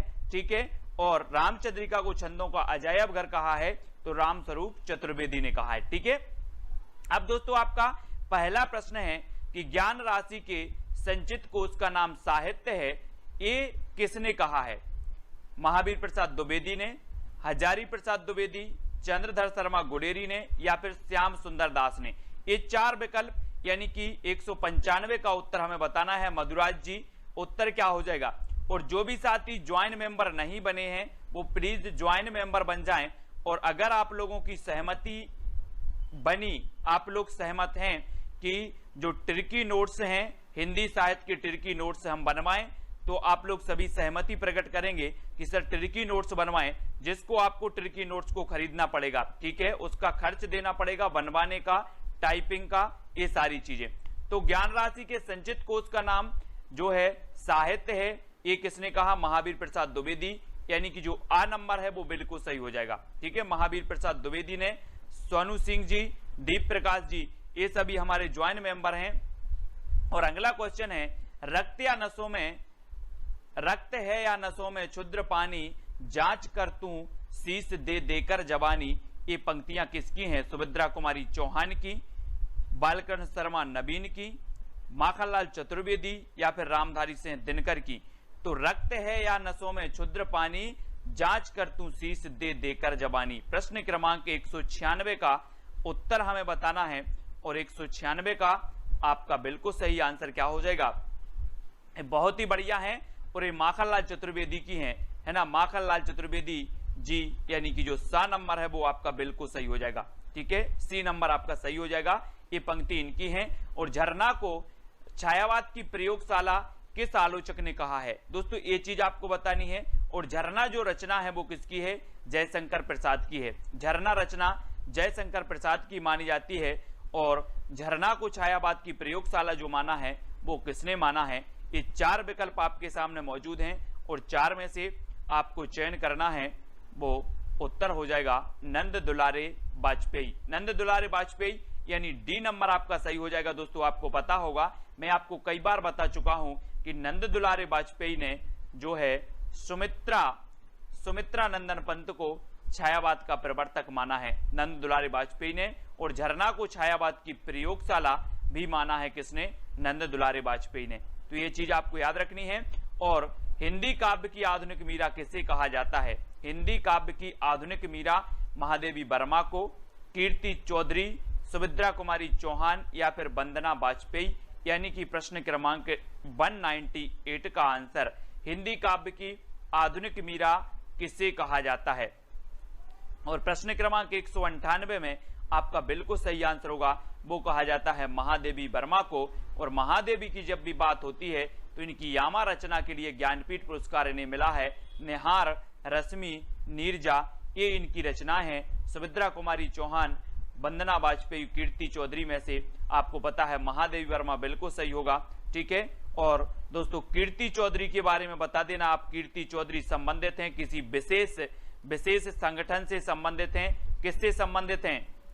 कीर्ति चौधरी के बारे में आप ही बताएंगे। और अगला आपको बताना है कामायनी में सर्गों की संख्या कितनी है? यानी कि प्रश्न क्रमांक आपका 195 है।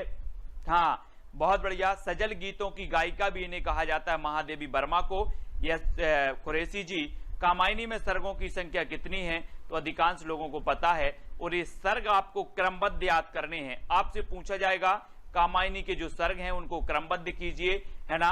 रामचरितमानस के कांड को क्रमबद्ध कीजिए। तो ये सर्ग और दोस्तों ये कांड जो होते हैं ये क्या होते हैं? क्रमबद्ध पूछे जाते हैं। रीनू शर्मा जी, मधुराज जी, बहुत सारे लोग दिख रहे हैं जो ज्वाइंट मेंबर बन चुके हैं। और 15 यानी कि जो सी नंबर है वो आपका बिल्कुल सही हो जाएगा। 1935 में ये महाकाव्य जो है प्रकाशित हुआ था, कामायनी। और अगला है, इतिहास की दृष्टि से हिंदी महाकाव्यों का सही अनुक्रम क्या है? सही अनुक्रम बताना है दोस्तों। वेरी गुड, कुरैशी जी ने बता दिया है कि जो कीर्ति चौधरी हैं, कीर्ति चौधरी ये तार सप्तक से संबंधित हैं, है ना, तार सप्तक से संबंधित कीर्ति चौधरी। और तार सप्तक का वीडियो मैंने डाला है, यशरत्ती जी, है ना, बहुत बढ़िया, सोनू सिंह जी। और इतिहास की दृष्टि से हिंदी महाकाव्यों का सही अनुक्रम क्या है? तो आपको बताना है प्रिय प्रवास, साकेत, कामायनी, लोकायतन, है ना, लोकायतन, कामायनी, प्रिय प्रवास, साकेत, साकेत, कामायनी, लोकायतन, प्रिय प्रवास, या फिर कामायनी, लोकायतन, प्रिय प्रवास और साकेत। तो उत्तर क्या होगा प्रश्न क्रमांक 200 और क्या हो जाएगा सही आंसर? और आपका बिल्कुल सही आंसर होगा कि प्रिय प्रवास, साकेत, कामायनी और अंत में लोकायतन। यानी कि आपका जो ए नंबर है वो बिल्कुल सही होगा। ठीक है, ए नंबर जिन्होंने बताया है उनका आंसर बिल्कुल सही है। प्रिय प्रवास अयोध्या से उपाध्याय हरिओद की, खड़ी बोली का प्रथम महाकाव्य साकेत आपको पता है मैत्रेय गुप्त की, कामायनी जयशंकर प्रसाद है ना 1914, 1931 और 1935 है ना, बहुत बढ़िया। और लोकायतन पंत जी का महाकाव्य है। तो इस प्रकार से ये नंबर आपका बिल्कुल। तालू में जीव ना लगने का अर्थ है, मुहावरा एवं लोकोक्ति से प्रश्न है। मुहावरा है तालू में जीव ना लगना, इसका क्या अर्थ हो जाएगा कि मतलब चुप ना रहना। अपन कहते हैं तालू से जीव तो लगा लूँ, थोड़ा चुप तो हो जाओ, तो वही ठीक है। आगे देखें, ठन ठन गोपाल का अर्थ है, आपने देखा होगा ये परीक्षाओं में पूछे जाने वाले मुहावरे छांट के लाए हैं। ठन ठन गोपाल बिल्कुल सही, ठन ठन गोपाल मतलब कंगाल।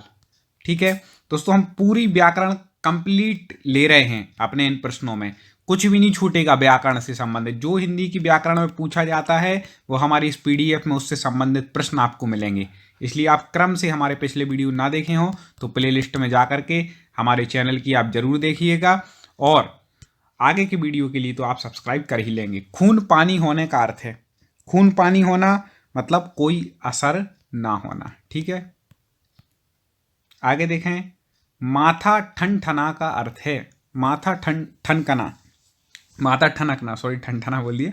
माथा ठनकना का क्या अर्थ है, जल्दी से बता दें। माथा ठनकना, अपन नहीं बोले भी माथा ठनक रहा है आज तो मेरा, मतलब कुछ गड़बड़ होने वाला, अनिष्ट की आशंका होना। ठीक है, आगे थाली का बैगन, बेरी बेरी IMP ले लेना, इसको मैंने भी कई पेपर दिए उसमें पूछा गया।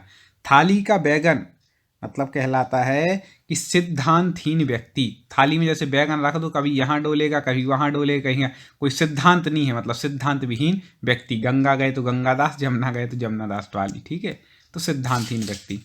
आगे देखें, उड़ती चिड़िया के पंख गिनना, जल्दी इस मुहावरे का अर्थ बता दें। आज जो जो महत्वपूर्ण मुहावरे आते हैं यहाँ पर सब कवर हो जाएंगे।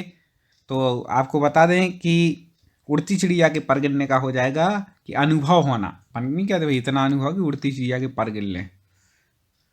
मांगे भीख पूछे गांव की जमा का अर्थ है, मांगे भीख पूछे गांव की मतलब भीख मांगता है लेकिन गांव की बिल्कुल पूछ ही रख रहा है, भैया क्या चाहिए आपको। तो इसका अर्थ हो जाएगा अपनी असलियत भूलकर बात करना। ठीक है, क्या हो जाएगा, अपनी असलियत भूल करके बात करना। आगे देखें और महत्वपूर्ण प्रश्न, चलिए। कोई इस इरघाट तो कोई बिरघाट का अर्थ क्या है। ठीक है, कोई इरघाट कोई बिरघाट मतलब कोई तालमेल ना होना, इसका उत्तर ठीक हो जाएगा। आगे देखें, जाके पाव ना फटे बेबाई। ठीक है, फेमस लोकोक्ति है, सो जाने क्या पीर पर आई का क्या अर्थ है। मतलब यहाँ पर ये कहना चाह रहे हैं कि जिसके कभी पैर नहीं फटे, बेबाई नहीं हुई उनको, वो क्या दूसरों की पीड़ा को जानेगा।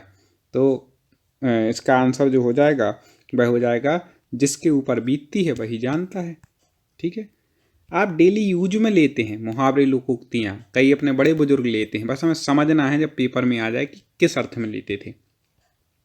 दोस्तों लाइक जरूर कर देना एक बार वीडियो को यदि आपको प्रश्न पसंद आ रहे हो तो। अगला है, जस दूल्हा तस बनी बराता का अर्थ क्या है। जस दूल्हा तस बनी बराता, दो ऑप्शन ए दिए हैं और देख लें। इसका सी ठीक है, सभी साथी एक ही जैसे, मतलब जैसे दूल्हा है वैसे सब बाराती हैं, सब साथी एक जैसे हैं। आगे देखें, आडंबर बहुत किंतु वास्तविकता कुछ नहीं के लिए सही लोकोक्ति क्या है। ठीक है, आडंबर बहुत है लेकिन वास्तविकता कुछ नहीं, इसके लिए लोकोक्ति बतानी है। तो इसको कहते हैं ऊंची दुकान फीका पकवान, मतलब दुकान तो ऊंची है लेकिन फीका क्या है, पकवान है। ठीक है, इस प्रकार से कई बार आप YouTube का किसी का थंबनेल देखते होंगे कि बिल्कुल आप कमाए 10,000 रुपये, उसको खोल के देखो उसमें बात कुछ और बता रहे हैं। तो ऐसे ही मतलब ऊंचा पकवान फीकी दुकान, चोर चोर खालिस्तान भाई, कैसे भाई, ऐसे टाइप के मैंने देखा बहुत ज़्यादा आ जाते हैं, इसमें लोग कन्फ्यूज हो जाते हैं। सीधे कहा चोर चोर मौसेरे भाई कहते हैं ना, लगा के देख लिया करें, याद कर लिया करें कभी सुनी हो। पुचकारा कुत्ता सिर चढ़े का अर्थ क्या है। पुचकारा कुत्ता सिर चढ़े, जल्दी से बता दें। हाँ बिल्कुल सही पहचान रहे हैं। ओछे लोग मुँह लगाने पर अनुचित लाभ उठाते हैं, छोटे लोगों को मुँह लगा लो ना तो अनुचित मतलब बात करते हैं, अनुचित लाभ उठाते हैं। ठीक है दोस्तों, वो मुहावरे लोकोक्तियाँ ली हैं जो यहाँ पर महत्वपूर्ण है, तो आज इसको कंप्लीट कर ले रहे हैं। कुम्हार अपना ही घड़ा सराहता है। कुम्हार होता है घड़ा बनाता, तो अपने ही सराहता। इसका क्या अर्थ हुआ? तो अपनी बनाई हुई वस्तु सबको अच्छी लगती है। कभी कोई खाना बनाए तो बोलता है अरे भैया मैंने बहुत बढ़िया बनाया है, ऐसा। गए थे रोजा छुड़ाने, नमाज गले पड़ी का क्या अर्थ है? गए थे रोजा छुड़ाने लेकिन नमाज गले पड़ी, इसका अर्थ यही है कि भैया उपकार करने के बदले स्वयं को दुख भोगना पड़ा। ये लोकोक्ति है। भैया उन्होंने कहा रोजा छुड़ाने गए थे, उन्होंने कहा नमाज और पढ़ने का नियम ले लिए, नमाज और पढ़ो, तो ऐसा। ऊधो का लेना ना माधो को देना, ये भी कई बार पूछी गई है। ऊधो को लेना ना माधो को देना, मतलब क्या हो गया? अपने काम से काम, कोई से कोई मतलब नहीं, इस प्रकार से। बहुत अच्छी लोकोक्ति हैं दोस्तों, आनंद भी आता है। उपाय वही सफल और श्रेष्ठ है जिसका लोहा विरोधी को भी मानना पड़े, सही लोकोक्ति का क्या अर्थ है? दोस्तों एक और बात आपको बताना चाहूँगा यहाँ पर कि आप प्लेलिस्ट में जाकर के आप हमारे चैनल टॉप 50 स्टडी की जरूर जाना, और बहुत सारे वीडियो अपलोड हो चुके हैं जिसमें हमने सब प्रकार की मतलब हिंदी व्याकरण ली है, टोटल कवर हुई है। साथ में काव्य शास्त्र के भी ले लिए, भाषा के भी ले लिए, सारे प्रश्न हुए हैं, तो आपका कोई छूट ना जाए, ठीक है। तो उपाय वही सफल और श्रेष्ठ जिसका लोहा विरोधी भी मानना पड़े, इसका किसके लिए क्या हो जाएगा? तो मतलब जादू वही जो सिर चढ़ करके बोले, वही। देखो, राम नाम जपना पराया माल अपना, वर्तमान में जो चल रहा है, तो ये लोकोक्ति है। तो क्या हो जाएगा इसका? मतलब धोखे से धन जमा करना। तन पर नहीं लगता पान खाए अलबत्ता, तन पर नहीं लगता पान खाए अलबत्ता, ये भी आजकल बहुत ज़्यादा होने लगा है। मतलब क्या हो जाएगा इसका उत्तर? हाँ बिल्कुल सही, झूठा दिखावा करना की। पैसे है नहीं लेकिन दिखावा ऐसे कर रहे हैं, कपड़े पहन रहा है, बड़ी चश्मा लगा रहा है, कर्ज ले ले करके जी रहा है, ऐसा नहीं। गुरु गुड़ चेला चीनी, इसका क्या अर्थ है? गुरु गुड़ रह गया, चेला शक्कर बन गया, ऐसा कहते ना। तो गुरु गुड़ चेला चीनी, इसका क्या हो जाएगा? गुरु से चेले का आगे बढ़ जाना। गुरु से भी आगे निकल जाता है ना चेला, तो क्या कहते हैं? गुरु तो गुड़ रह गया, चेला शक्कर बन गया, वही वाली बात है। कोयले की दलाली में मोह काले का क्या अर्थ है? बिल्कुल, मैंने देखा कई पेपरों में ऐसे प्रश्न आए हैं। तो कोयले की दलाली का क्या अर्थ है? कोयले की जो दलाली का अर्थ है वह है बुरे काम से बुराई मिलना। दोस्तों लास्ट में हम प्ले लिस्ट इसमें लगा देंगे वीडियो में, तो आप उस पर क्लिक करेंगे तो सारे आपको वीडियो इसके खुल जाएंगे। 100 प्रश्न के भी कुछ वीडियो अपलोड हैं और कुछ इस प्रकार से छोटे छोटे भी हैं। आप जैसा पढ़ना सके, समय हो पढ़ें। निम्नलिखित कहावत का सही अर्थ बताइए। चूहे के नाम चाम से नगाड़े नहीं मढ़े जाते।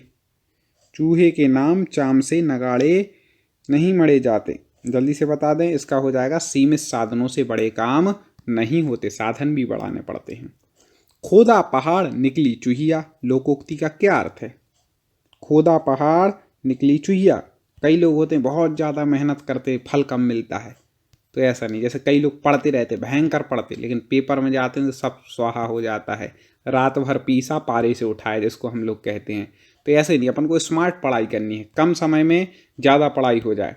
मान लो पढ़ रहे हैं, 1 घंटे की क्लास पढ़ी, उसमें केवल 20 क्वेश्चन पढ़े ना, उसमें अच्छे से चर्चा की, आलतू फालतू की बातों में निकाल दिए, तो क्या मतलब निकला? 20 क्वेश्चन पढ़ो तो वो सारगर्भित हों। एक तो करेला और आप तीता दूजा नीम चढ़ा, ठीक है। एक तो करेला और दूजा नीम चढ़ाई, कई बार आपने सुनी होगी। तो बुरे का और बुरे के संग होना, कि एक तो बुरा है ही और ऊपर दूसरा और मिल गया, इस प्रकार से, ठीक है। वाक्य के अशुद्ध भाग का चयन कीजिए। अब यहाँ पर वाक्य संबंधित प्रश्न आ जाएंगे, इन पर हम चर्चा करेंगे। तो आपको बता दें कि वाक्य के अशुद्ध भाग का चयन करना है, तो अपराधी और निरपराधी का, ठीक है, अंतर करना कठिन है। अपराधी और निरपराध का, निरपराधी नहीं होता, निरपराध होता है।